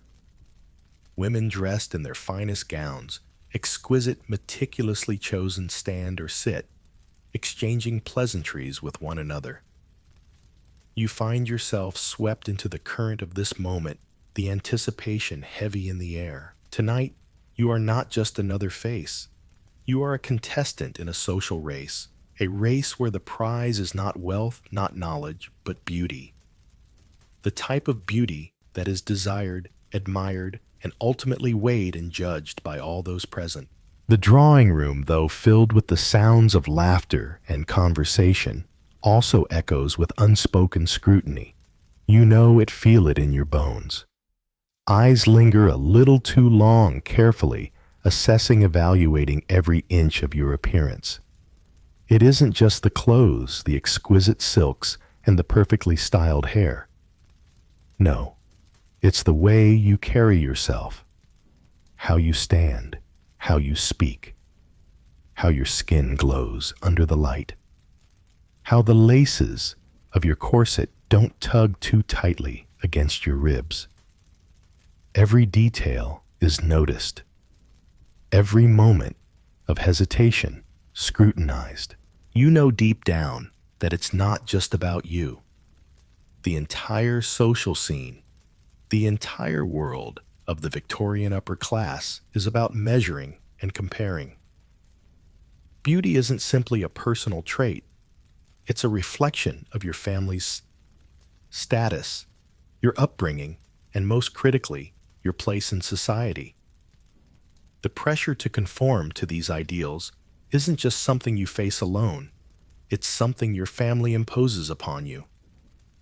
There is no room for error, no space for imperfection. You are expected to reflect the ideal beauty of the time, the epitome of feminine allure, grace, and purity. Anything less would be a reflection of your family's failure, of your inability to meet the strict societal expectations of the day. Your mother stands nearby, her eyes darting from you to the other young women in the room. She doesn't need to say a word. You can feel the weight of her gaze, the silent approval or disapproval hanging between you. Her own success in society has been built upon her ability to present herself as the ideal Victorian woman, and now it's your turn to carry that legacy forward. You can see the pride in her eyes when others compliment her on how well she has raised you, how beautiful and graceful you are. But beneath that praise, there is also a note of concern, a hint of fear that you might fail to live up to the legacy she has built for you. The pressure to look beautiful, to fit into the world's ideal, is not just yours alone. It is a reflection of your family's worth. At the same time, you are keenly aware of the rivalry in the room. The young women in the drawing room may smile at each other, speak in the gentlest of tones, but the competition is real. Their eyes flicker over each other, measuring their figures, their smiles, their posture, the way they stand, the way their gowns fall gracefully to the floor. There's no animosity in the traditional sense, no words spoken aloud to cast doubt or insult. But in the undercurrent of the conversation, beneath the smiles and pleasantries, is the understanding that beauty is not just personal, it is social currency. And those who possess the most beauty are the ones most likely to succeed in marriage, in status, and in life. You can't help but notice the looks exchanged between two young women in particular. Their competition is subtle but fierce. They speak to each other with gentle words, but you can almost feel the tension between them. The shared desire to be seen as the most beautiful, the most desirable. The slight tilt of their heads, the quick glance in each other's direction, and then the deliberate calculated movements. They're all part of an unspoken battle, a silent war of looks. It's not just about who catches the eye of the most eligible bachelor in the room. It's about who is worthy of admiration and affection, who can hold the attention of the highest-ranking men in society. The woman who wins this contest will be the one who secures her place in the world, the one who will be chosen, valued, and elevated. But at what cost does this beauty come? You see the strain in their eyes, the tightness in their postures. They are trying to present themselves as perfect, flawless in every sense. But you also know that this quest for beauty often leaves scars beneath the surface. They do not just carry the weight of society's expectations, but their own inner turmoil. They, too, are trapped in the web of societal norms, struggling to keep up appearances.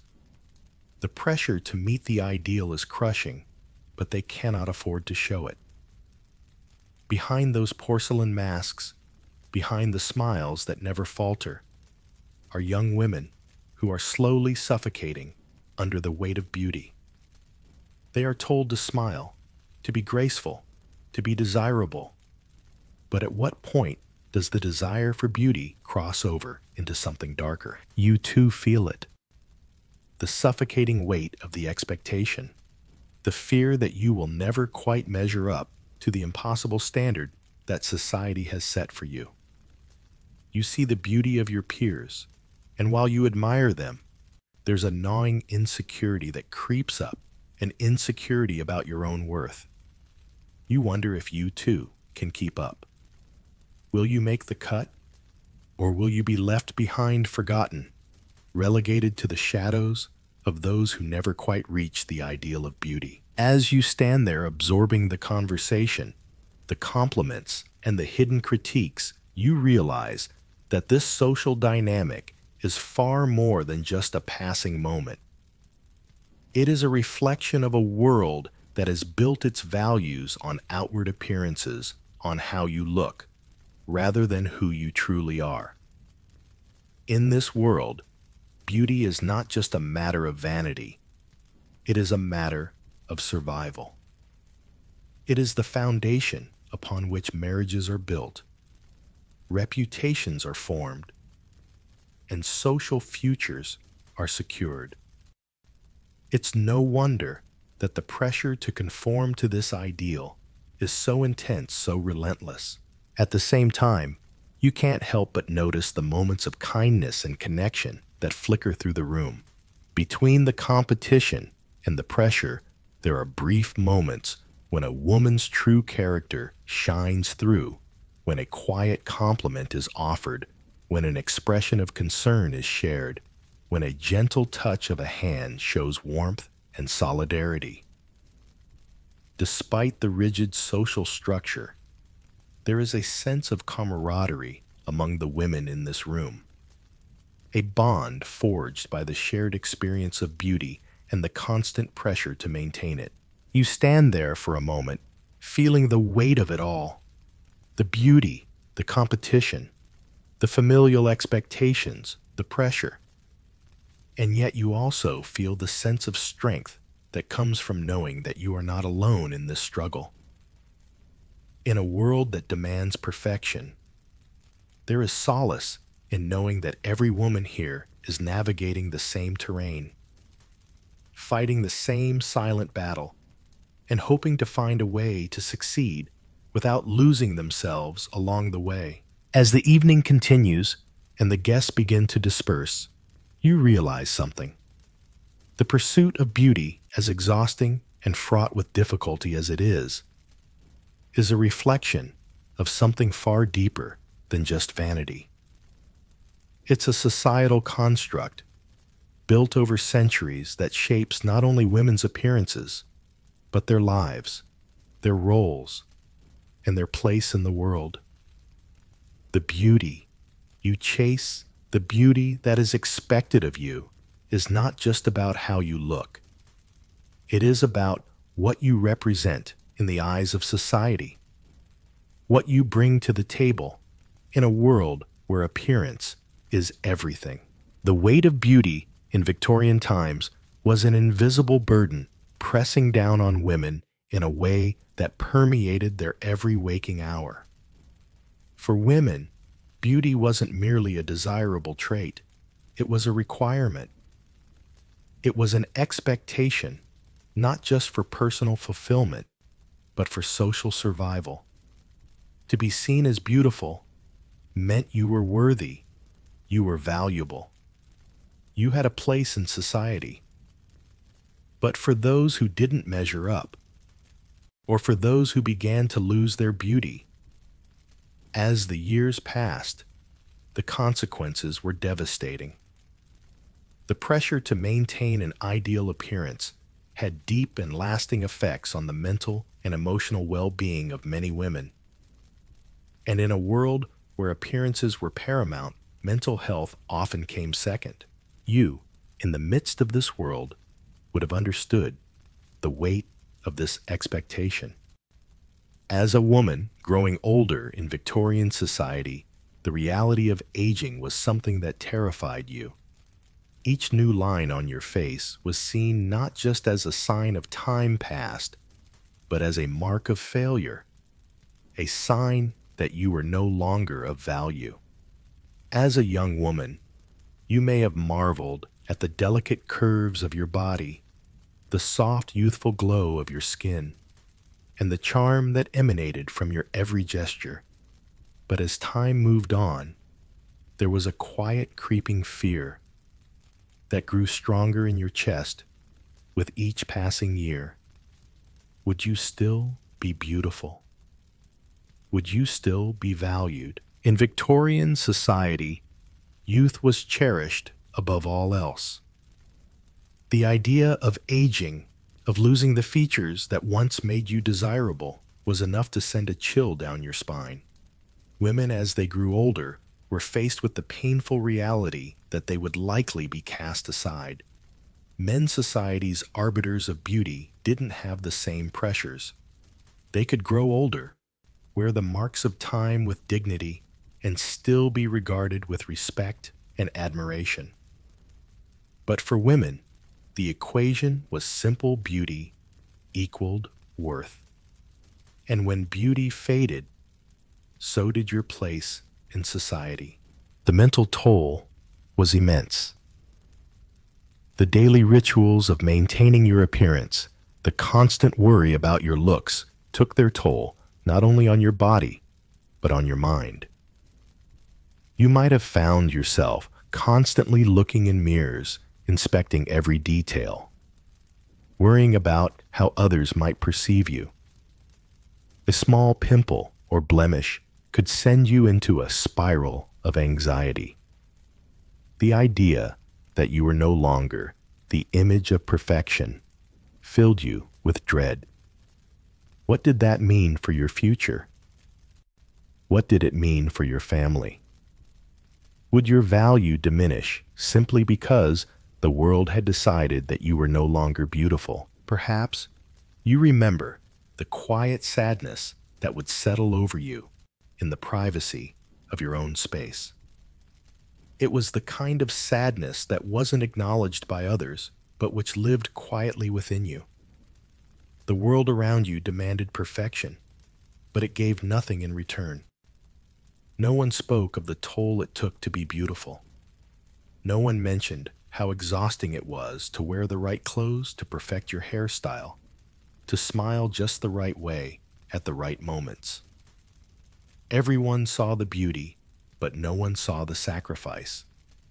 No one noticed the exhaustion behind your eyes, the anxiety that tightened your chest each time you wondered whether you were still good enough. And as the years passed, the fear of losing your beauty became more than just a fear. It became a reality. With each passing year, the fear of aging began to gnaw at you more insistently. The fine lines that crept into the corners of your eyes, the softening of your once cherished features, all became reminders that you were fading. The mirrors that once reflected youthful beauty now reflected something else, a sign of time, a reminder that you were becoming less and less of what the world demanded. Your reflection, once a source of pride, now became something to avoid. It was painful to look, but it was equally painful to look away.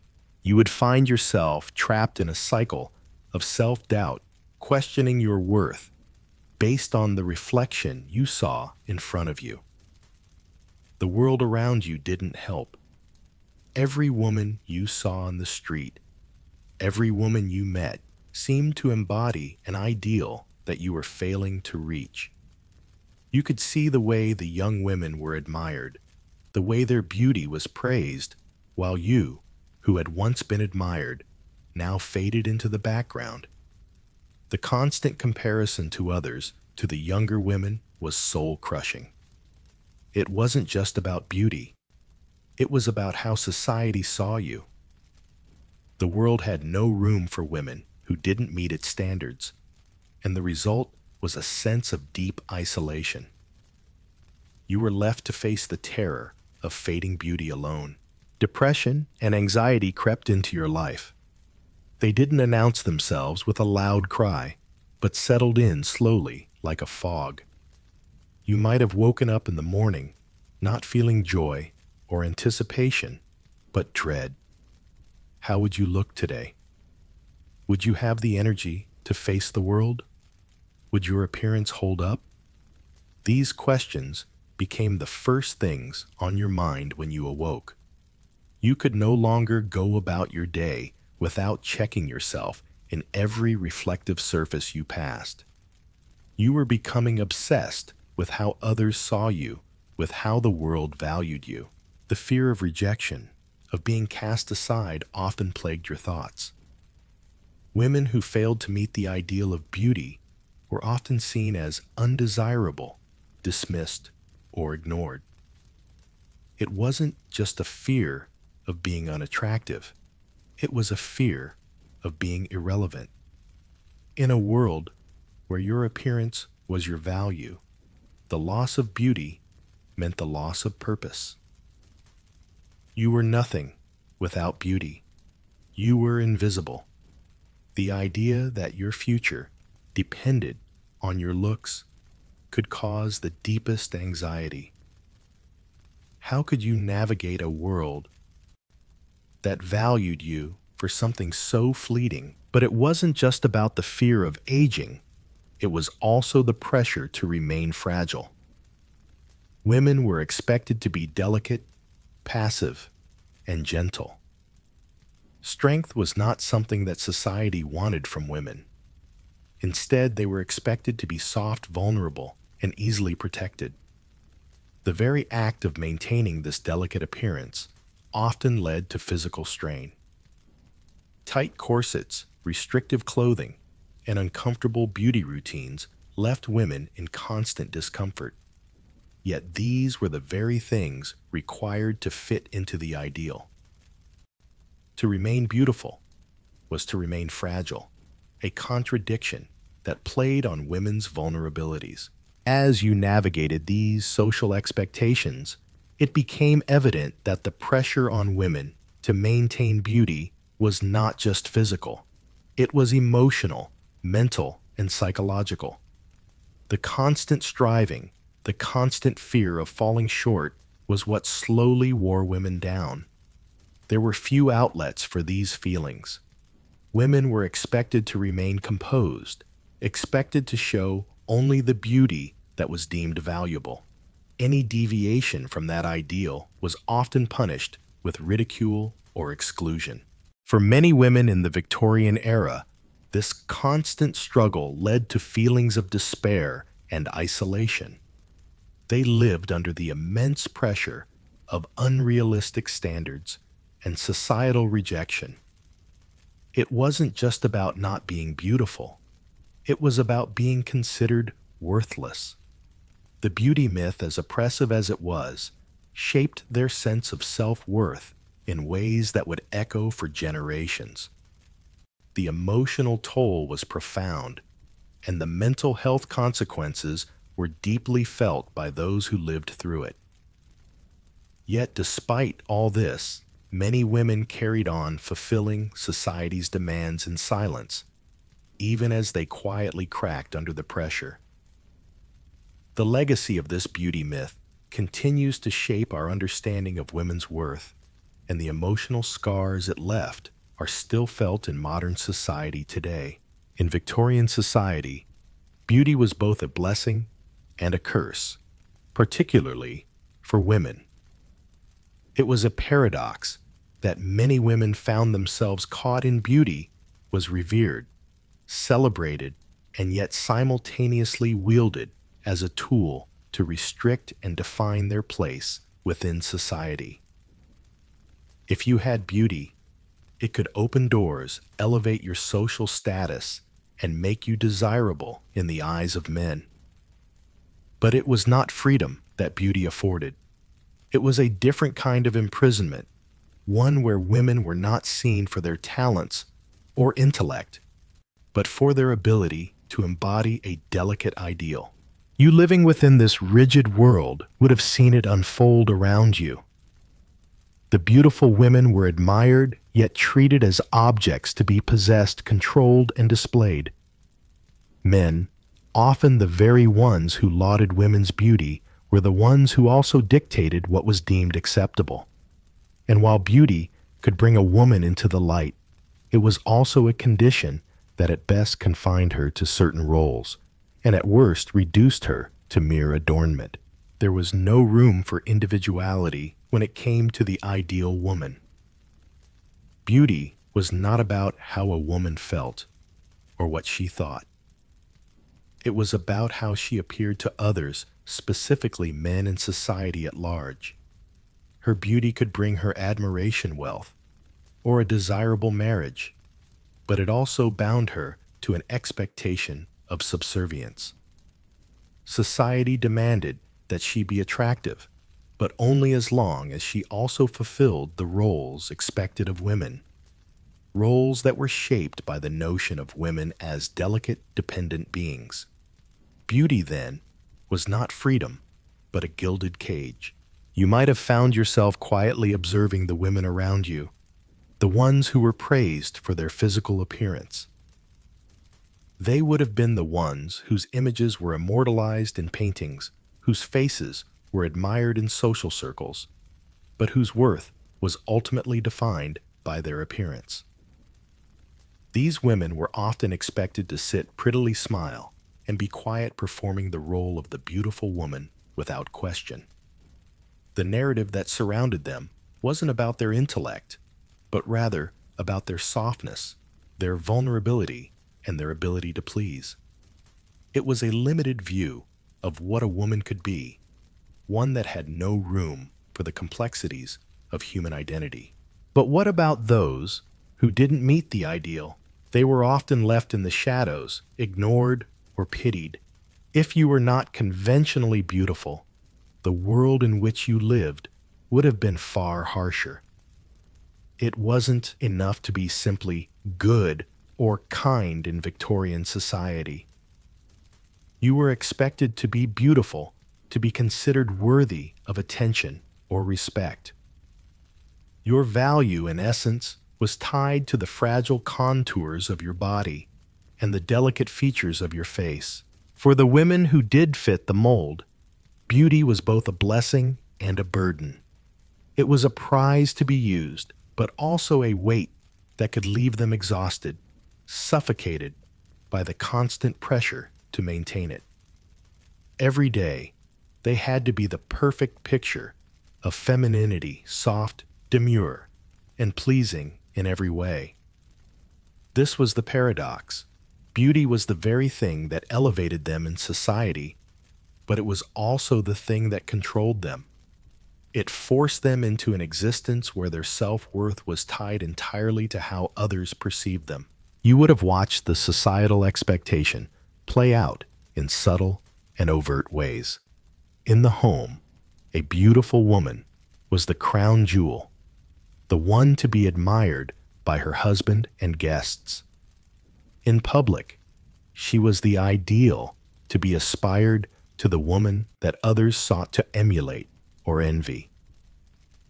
But beneath this exterior, the beautiful woman was also deeply constrained. The expectations around her beauty prevented her from seeking more meaning, more freedom, more opportunities. She was to remain as an ornament, as something decorative for the eyes of men. She had little power to break free from the mold that society had cast for her. In fact, beauty was often used to reinforce gender roles. It was a tool not of empowerment, but of subjugation. A woman who was beautiful was expected to marry well, secure her family's financial stability, and most importantly, remain submissive to her husband's desires. Beauty, in this case, was not an expression of individuality or personal agency. It was a social commodity, something to be traded for security and social standing. And so women lived in the tension of being revered for their beauty, but not valued for their full humanity. Beauty became an expectation, not a gift. The idea of being a beautiful woman was shaped by society's rigid rules, telling you that your worth was based not on what you thought or who you were, but on how perfectly you fit the image of what others wanted. There was no room for deviation from this ideal. Those who deviated were shunned, often left out of the circles of admiration and respect. Beauty was, in a sense, the ultimate test. If you passed it, you were valued. If you didn't, you were invisible. It's a tragic truth that for women in the Victorian era, beauty often became their only form of power. Men, whether they were fathers, husbands, or suitors, held control over women's lives using beauty as the measure of a woman's value. Women, in turn, used their beauty to survive, to protect themselves, to navigate a world that offered little space for them outside of domestic roles. But at what cost? The emotional toll was steep, and the societal pressures were unrelenting. As you listen to the story, you can imagine the lives of those women who were admired yet constrained by their beauty. It was a life of silent performance, where every glance, every smile, every movement was scrutinized. It was a world where beauty was both the prize and the punishment, where you were both the object of admiration and the subject of control. A beautiful woman had to smile to remain delicate and to be nothing more than the object of desire, a paradox that defined Victorian life for women and remains, in many ways, embedded in societal expectations even today. Thus, the role of the beautiful woman in Victorian society was not one of freedom or empowerment. Instead, it was one of carefully orchestrated survival, a balancing act between fulfilling societal expectations and losing one's true self in the process. In the Victorian era, beauty was a social currency, something that determined your place within society. It was not just about personal appearance, but a reflection of wealth, status, and power. For the upper-class, beauty was often seen as a natural consequence of their wealth and access to resources, further solidifying their position at the top of the social hierarchy. You, dear listener, would have seen this divide clearly if you were living in the world of Victorian England, where the upper class reveled in their beauty not just as a feature of their physical appearance, but as a sign of their privilege, their abundance, and their unchallenged dominance. In the world you find yourself in, the wealthy women were often the epitome of beauty, the shining examples of what society deemed the ideal. They had the time, resources, and social permission to indulge in beauty rituals that were reserved for them alone. Their beauty was not simply skin deep. It was a statement of their position in the world, a clear marker of their superior lifestyle. And if you were to look closely at the lives of these women, you'd see that beauty was not just about their faces or bodies, but about the way they carried themselves, the luxuries they surrounded themselves with, and the elaborate steps they took to maintain that image. Imagine stepping into a lavish home, the air thick with the scent of imported perfumes, and the soft light from ornate chandeliers flickering across rich tapestries and plush furnishings. In one of the drawing rooms, you see a woman of the upper class, perhaps a duchess, a lady of wealth, or a woman married into status, sitting in front of a mirror, attended by her maid. You watch as she goes through her beauty rituals, each step performed with precision and care. Her skin is flawless, not because it's naturally perfect, but because it has been pampered with expensive creams and oils. Her hair, the color of spun gold, is expertly styled, each curl and wave placed just so. The smell of lavender and rose water clings to her, a sign of the countless beauty treatments she indulges in. These perfumes were not simply for masking the scent of sweat and dirt. They were a statement, an indication that she had the wealth to indulge in such luxuries. Every day, the wealthy women would spend hours on their beauty, with no rush to get on with the tasks of the day. Their beauty was cultivated, enhanced, and refined with the finest resources money could buy. Some of the most popular beauty treatments included face masks made from exotic ingredients like egg whites, honey, and rose water. These women would often have their own personal stylists and maids who spent hours combing through their long locks, braiding, curling, and arranging them into elaborate hairstyles that were the epitome of high society. Even their wardrobes were designed to highlight their beauty: corsets, silk gowns, and elaborate hats.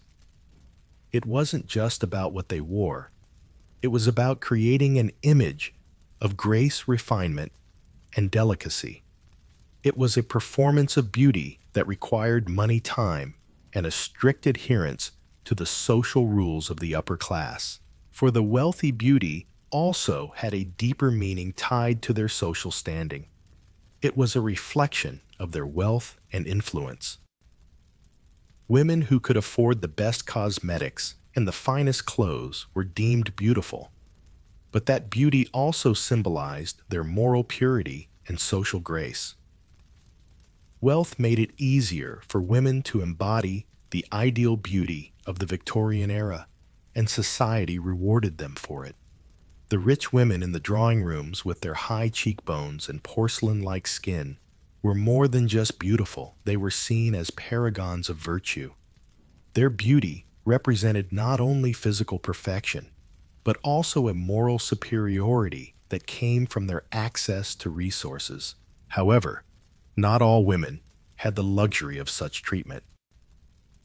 If you lived in the working-class neighborhoods, you would have seen the stark contrast between the beauty of the wealthy and the hardships faced by the lower-class women who could not afford these luxuries. For them, beauty was something to be earned through hard work, not inherited through wealth. Their beauty rituals were not elaborate nor indulgent. They were practical and necessary for survival. The idea of spending hours applying expensive perfumes, creams, or attending to one's hair for hours was a foreign concept to them. Their beauty was not sculpted with costly materials, but with grit and perseverance. While the wealthy women draped themselves in the finest silks, the lower-class women wore woolen dresses that were scratchy and poorly fitted. They had no time to indulge in beauty rituals because every day was spent earning a living, whether it was cleaning, cooking, or taking care of their families. But there was also something else, an emotional toll. You could see how the working-class women often felt invisible in comparison to their wealthier counterparts. They too were expected to conform to beauty ideals, but their realities made that impossible. They could not afford the treatments, the clothes, or the time to achieve the ideal beauty. And yet society still expected them to look a certain way. They were judged based on their appearance, even if they were too poor to meet the standards of beauty set by the upper class. The contrast was clear. The rich were free to indulge in beauty, while the poor had to fight for it, if they even had the luxury of considering it. The upper-class women could in a way hide behind their beauty, using it as a shield to navigate the complicated social hierarchies. Their beauty opened doors for them, securing marriages with powerful men, gaining favor in social circles, and ensuring their survival in a world where beauty was in many ways equated with value. For the working-class women, beauty was a different kind of struggle, a struggle for dignity in a world that didn't have time to notice their worth. They fought to survive, and in doing so became invisible, their beauty overlooked, because it didn't fit the ideal that society had constructed for them. In this world, beauty was not an individual expression of self. It was a social construct, one that was tightly bound to wealth and class. The wealthy women adorned in silks, perfumes, and fine jewelry represented an unattainable ideal for the rest of society. Beauty in their world was about more than physical appearance. It was about power, status, and control. The ability to control one's appearance was a reflection of the control they had over their own lives, a luxury that only the wealthy could afford. But for the poor, beauty was not a luxury. It was a daily battle, a fight for survival, and often a fight for recognition. The contrast between these two worlds, the world of the rich and the world of the poor, was as stark as it was painful. As you listen to the story of beauty in the Victorian era, you begin to understand that beauty was not just about looks.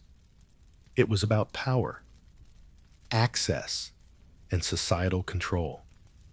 It was a tool used by the wealthy to distinguish themselves from the poor, to assert their dominance, and to ensure their place at the top.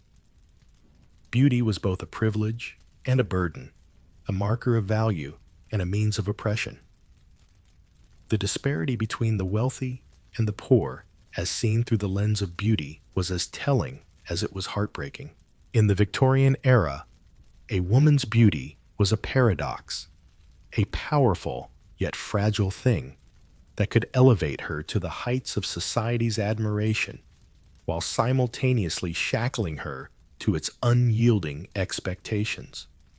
You might imagine that, like a finely crafted porcelain doll, admired from every angle, yet delicate enough to shatter at the smallest touch. This complex duality, the sharp contrast between the public and private lives of beautiful women, formed the essence of their existence in this period. In public, beauty was more than just a physical trait. It was a commodity. The women of the Victorian era were expected to be radiant, glowing with virtue, charm, and delicacy. Their appearance was their currency, one that could open doors to social circles, attract suitors, and elevate their status in a world that measured their worth by the way they looked. In the drawing rooms and ballroom dances, women were paraded like prized objects. A beautiful woman could capture the gaze of a room, but with that gaze came an immense pressure. She was not only to be admired, but also constantly judged, scrutinized, in a world where her worth was often reduced to how closely she adhered to society's ideal of femininity.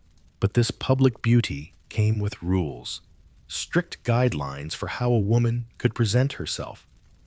While she was expected to be alluring, she was also required to maintain an air of modesty. A beautiful woman's allure had to be wrapped in layers of propriety, with every smile and glance carefully measured. She could captivate, but only within the bounds of what was considered acceptable. Her beauty could not be too revealing, too provocative. It had to be subtle, hinting at desire, but never fully offering it. It was a performance, one that required immense skill to balance the line between captivating allure and demure innocence. To be seen, but not to be consumed. As you think about these women, you can picture them at grand social gatherings, perhaps a ball or an afternoon tea. They move with grace, their beauty enhanced by their delicate gowns and soft smiles. The air is thick with admiration, but also judgment.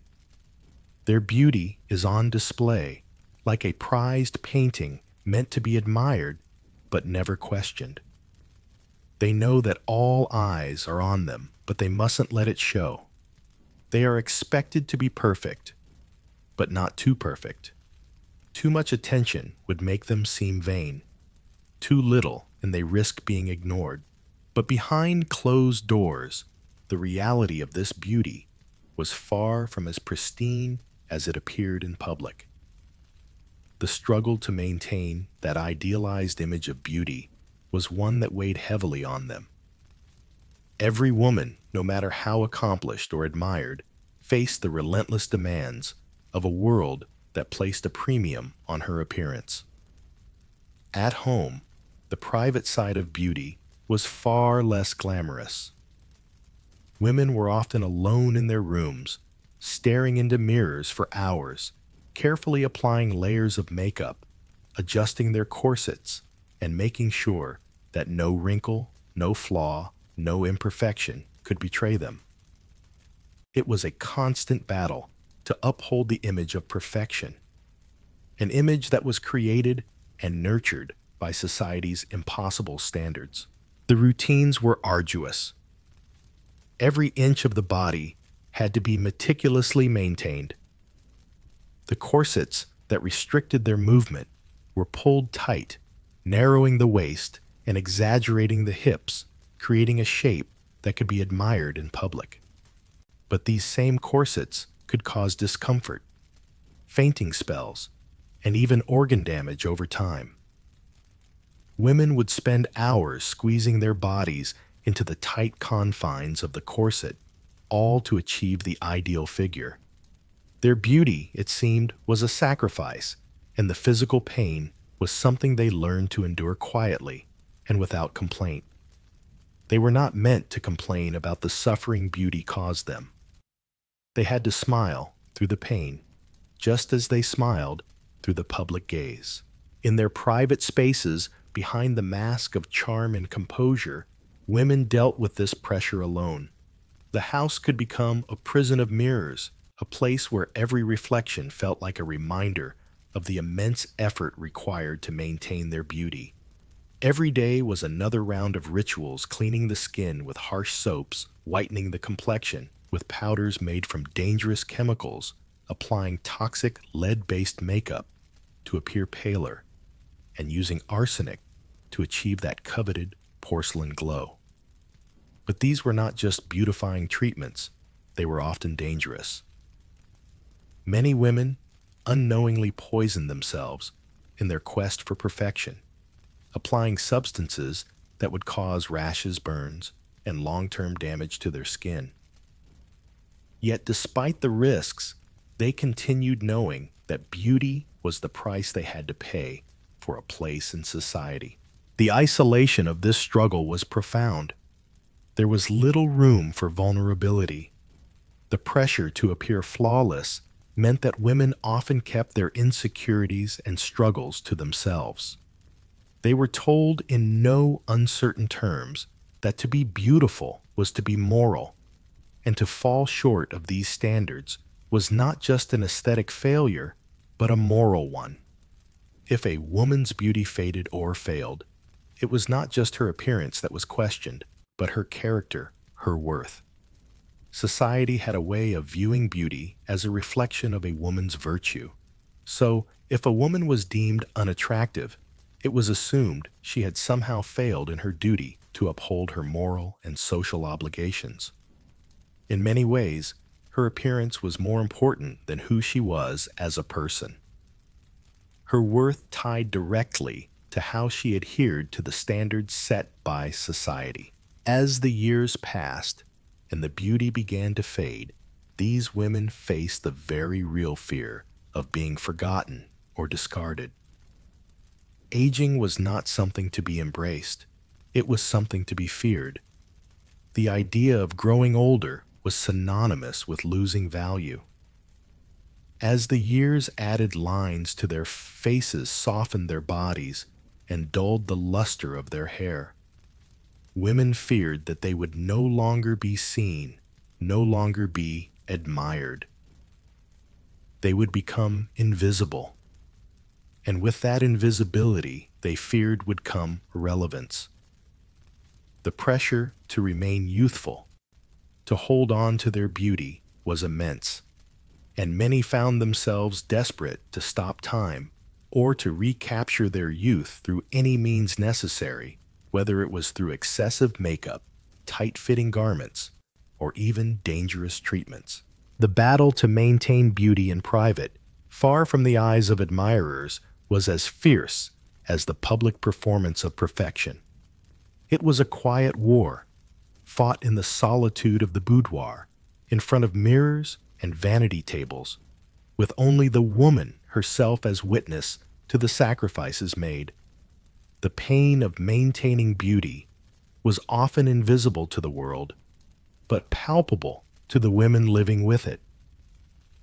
The anxiety, the self-doubt, and the exhaustion from upholding an impossible ideal often took a toll on their mental health. Behind the smiles and perfectly styled hair, many women of the Victorian era were struggling to keep up with the beauty standards that society imposed upon them. The pressure to be beautiful, to maintain that public and private image of perfection, was constant and unyielding. And so, you can imagine that behind the veil of beauty, these women were not just performing for society, but also struggling with their own sense of worth.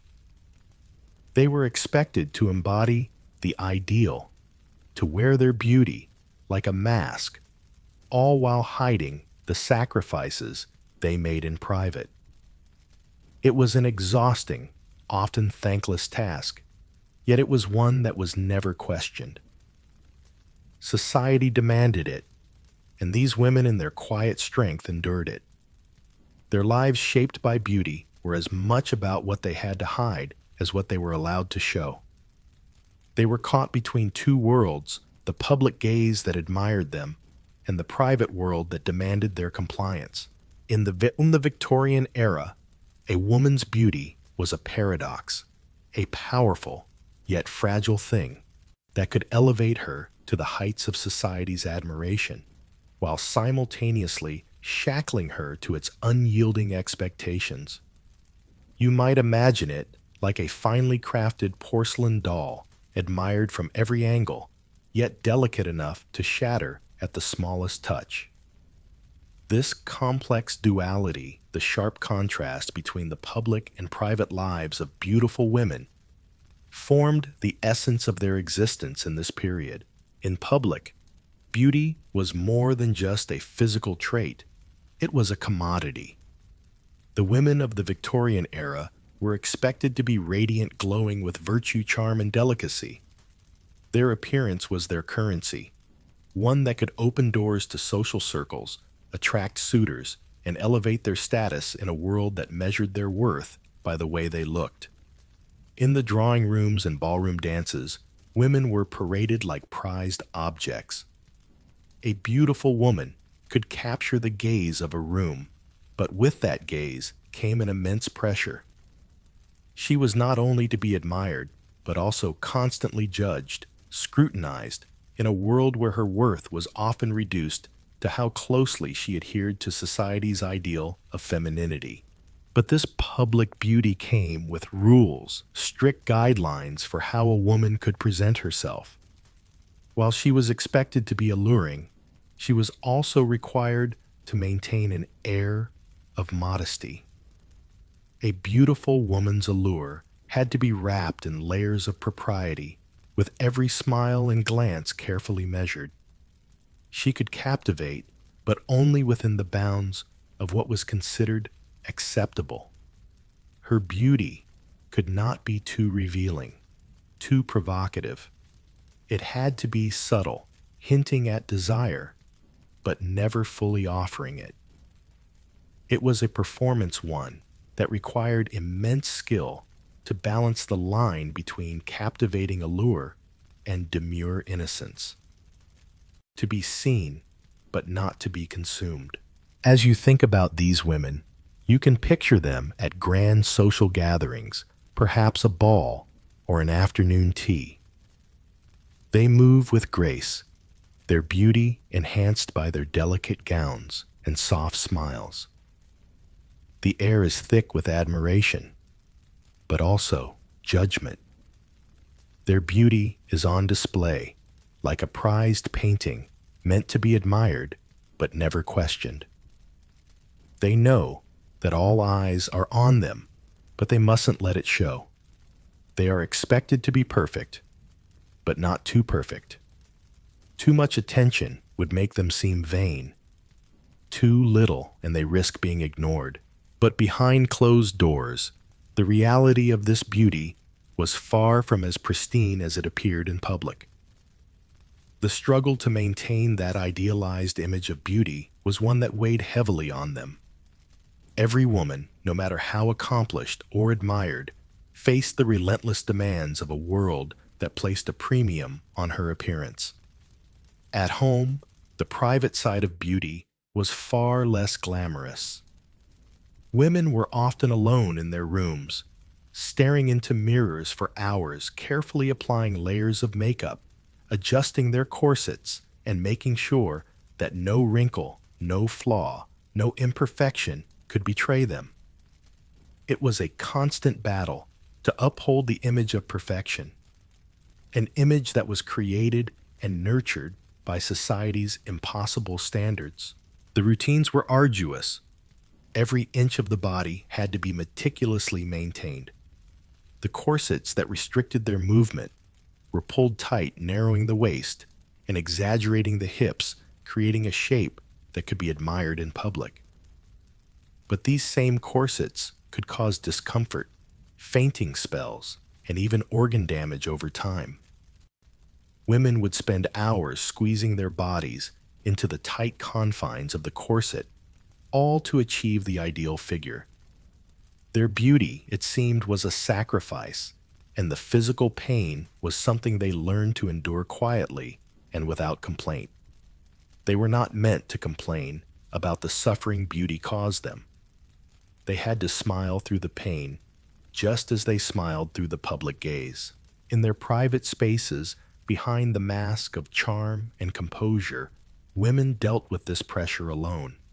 The house could become a prison of mirrors, a place where every reflection felt like a reminder of the immense effort required to maintain their beauty.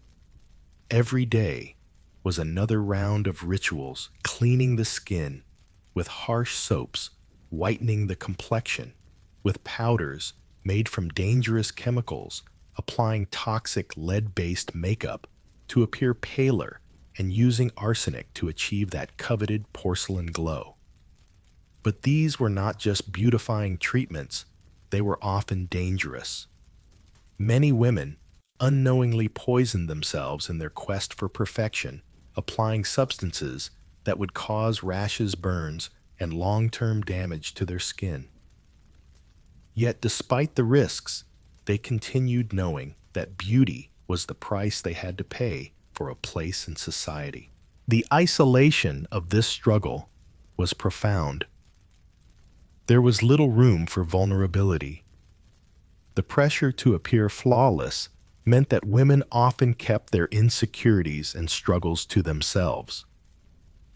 They were told in no uncertain terms that to be beautiful was to be moral, and to fall short of these standards was not just an aesthetic failure, but a moral one.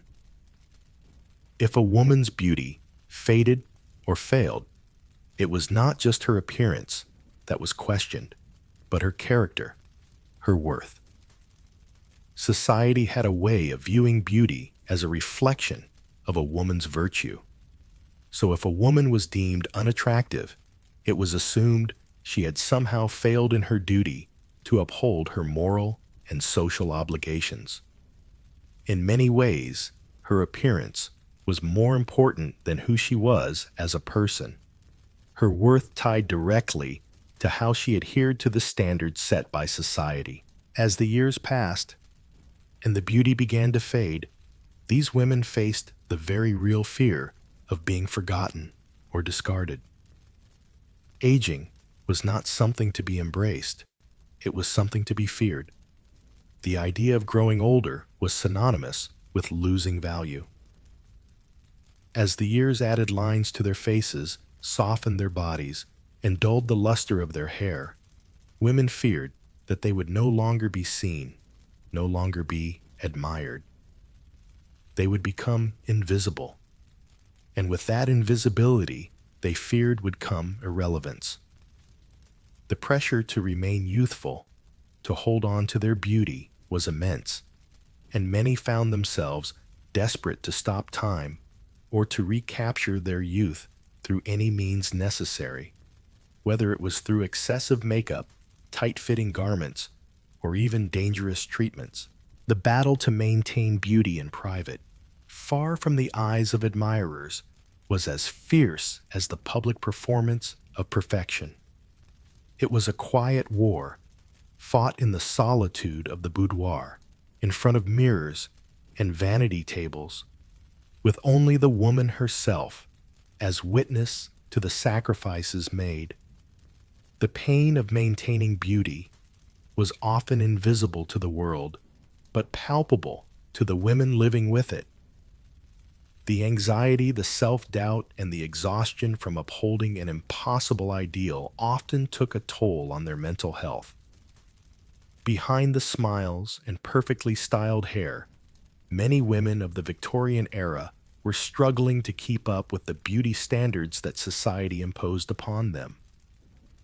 The pressure to be beautiful, to maintain that public and private image of perfection, was constant and unyielding. And so you can imagine that behind the veil of beauty, these women were not just performing for society, but also struggling with their own sense of worth. They were expected to embody the ideal, to wear their beauty like a mask, all while hiding the sacrifices they made in private. It was an exhausting, often thankless task, yet it was one that was never questioned. Society demanded it, and these women, in their quiet strength, endured it. Their lives, shaped by beauty, were as much about what they had to hide as what they were allowed to show. They were caught between two worlds, the public gaze that admired them, and the private world that demanded their compliance. The end of the Victorian era marked a profound shift in the way women were expected to perceive and perform beauty. As the century wore on, whispers of discontent began to rise in the corners of high society, from the drawing rooms to the streets. The rigid beauty standards that had once dominated every aspect of a woman's life, defining her worth, status, and place in society, were beginning to face resistance.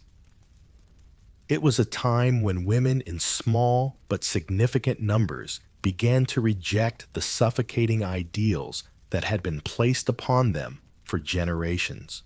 Imagine a world where beauty was not just a matter of personal choice, but a social requirement that dictated everything from the way you dressed, to how you spoke, to how you were seen by the people around you.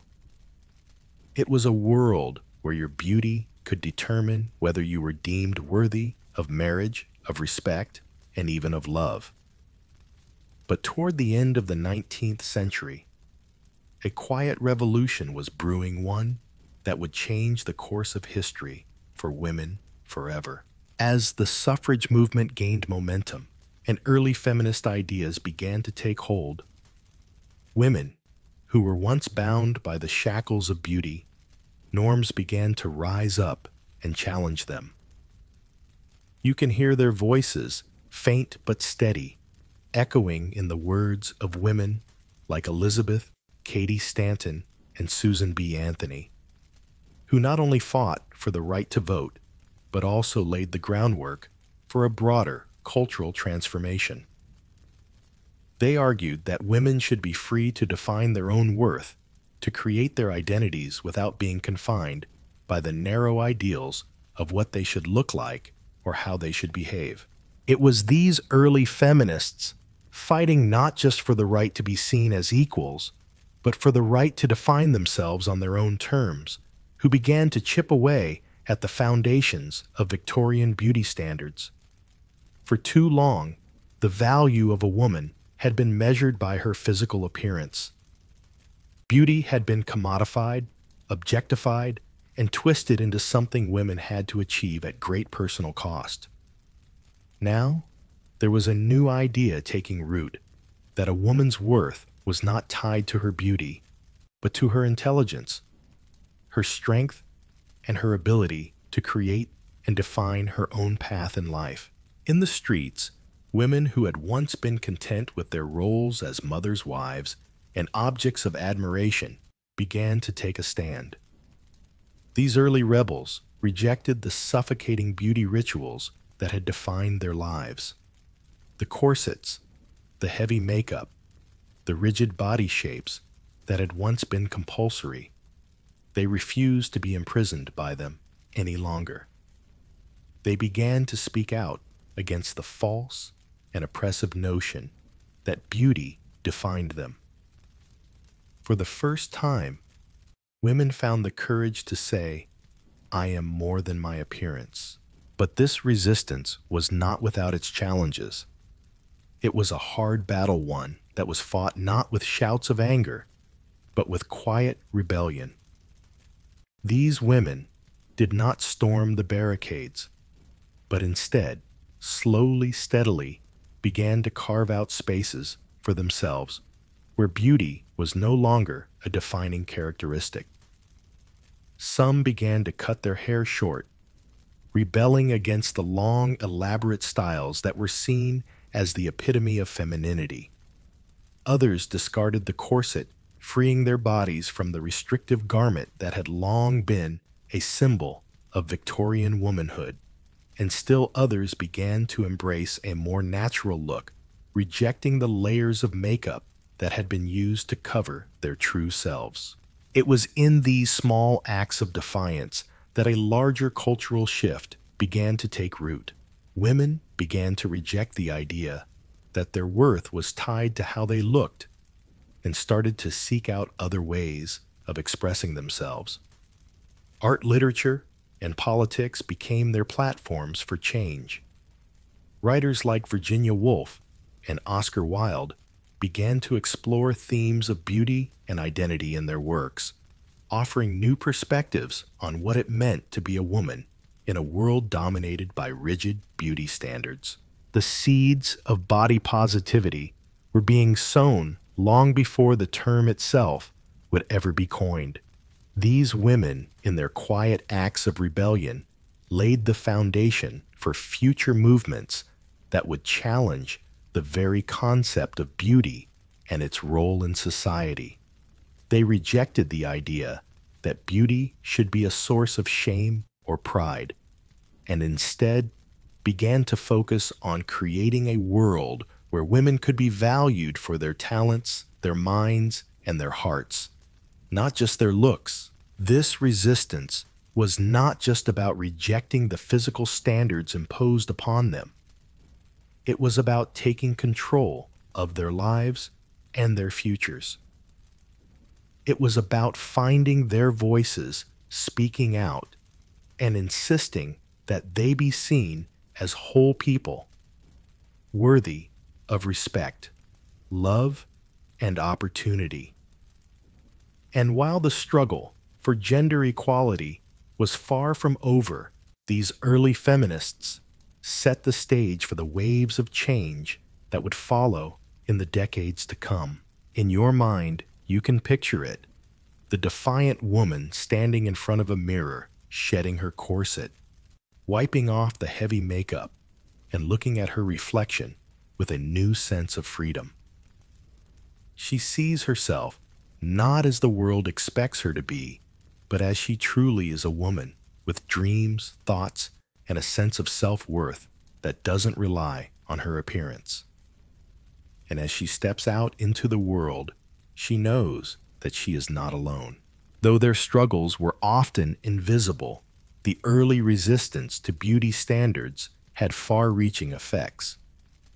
These women planted the seeds of change that would bloom into the body positivity movement of the 20th and 21st centuries. They made it possible for you, the listener, to live in a world where women are more than just their looks, where strength, resilience, and character are valued above physical appearance. They showed us that beauty in all its forms is something to be celebrated, not worshipped. The cultural shift that these women began would ripple through time, influencing generations to come.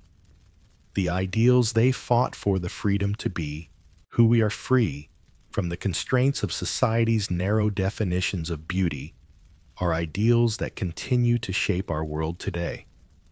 The resistance they began, though quiet at first, laid the groundwork for a future where all people, regardless of gender or appearance, could be seen for who they truly are. As we reflect on their courage, it's clear that the battle for self-definition is far from over.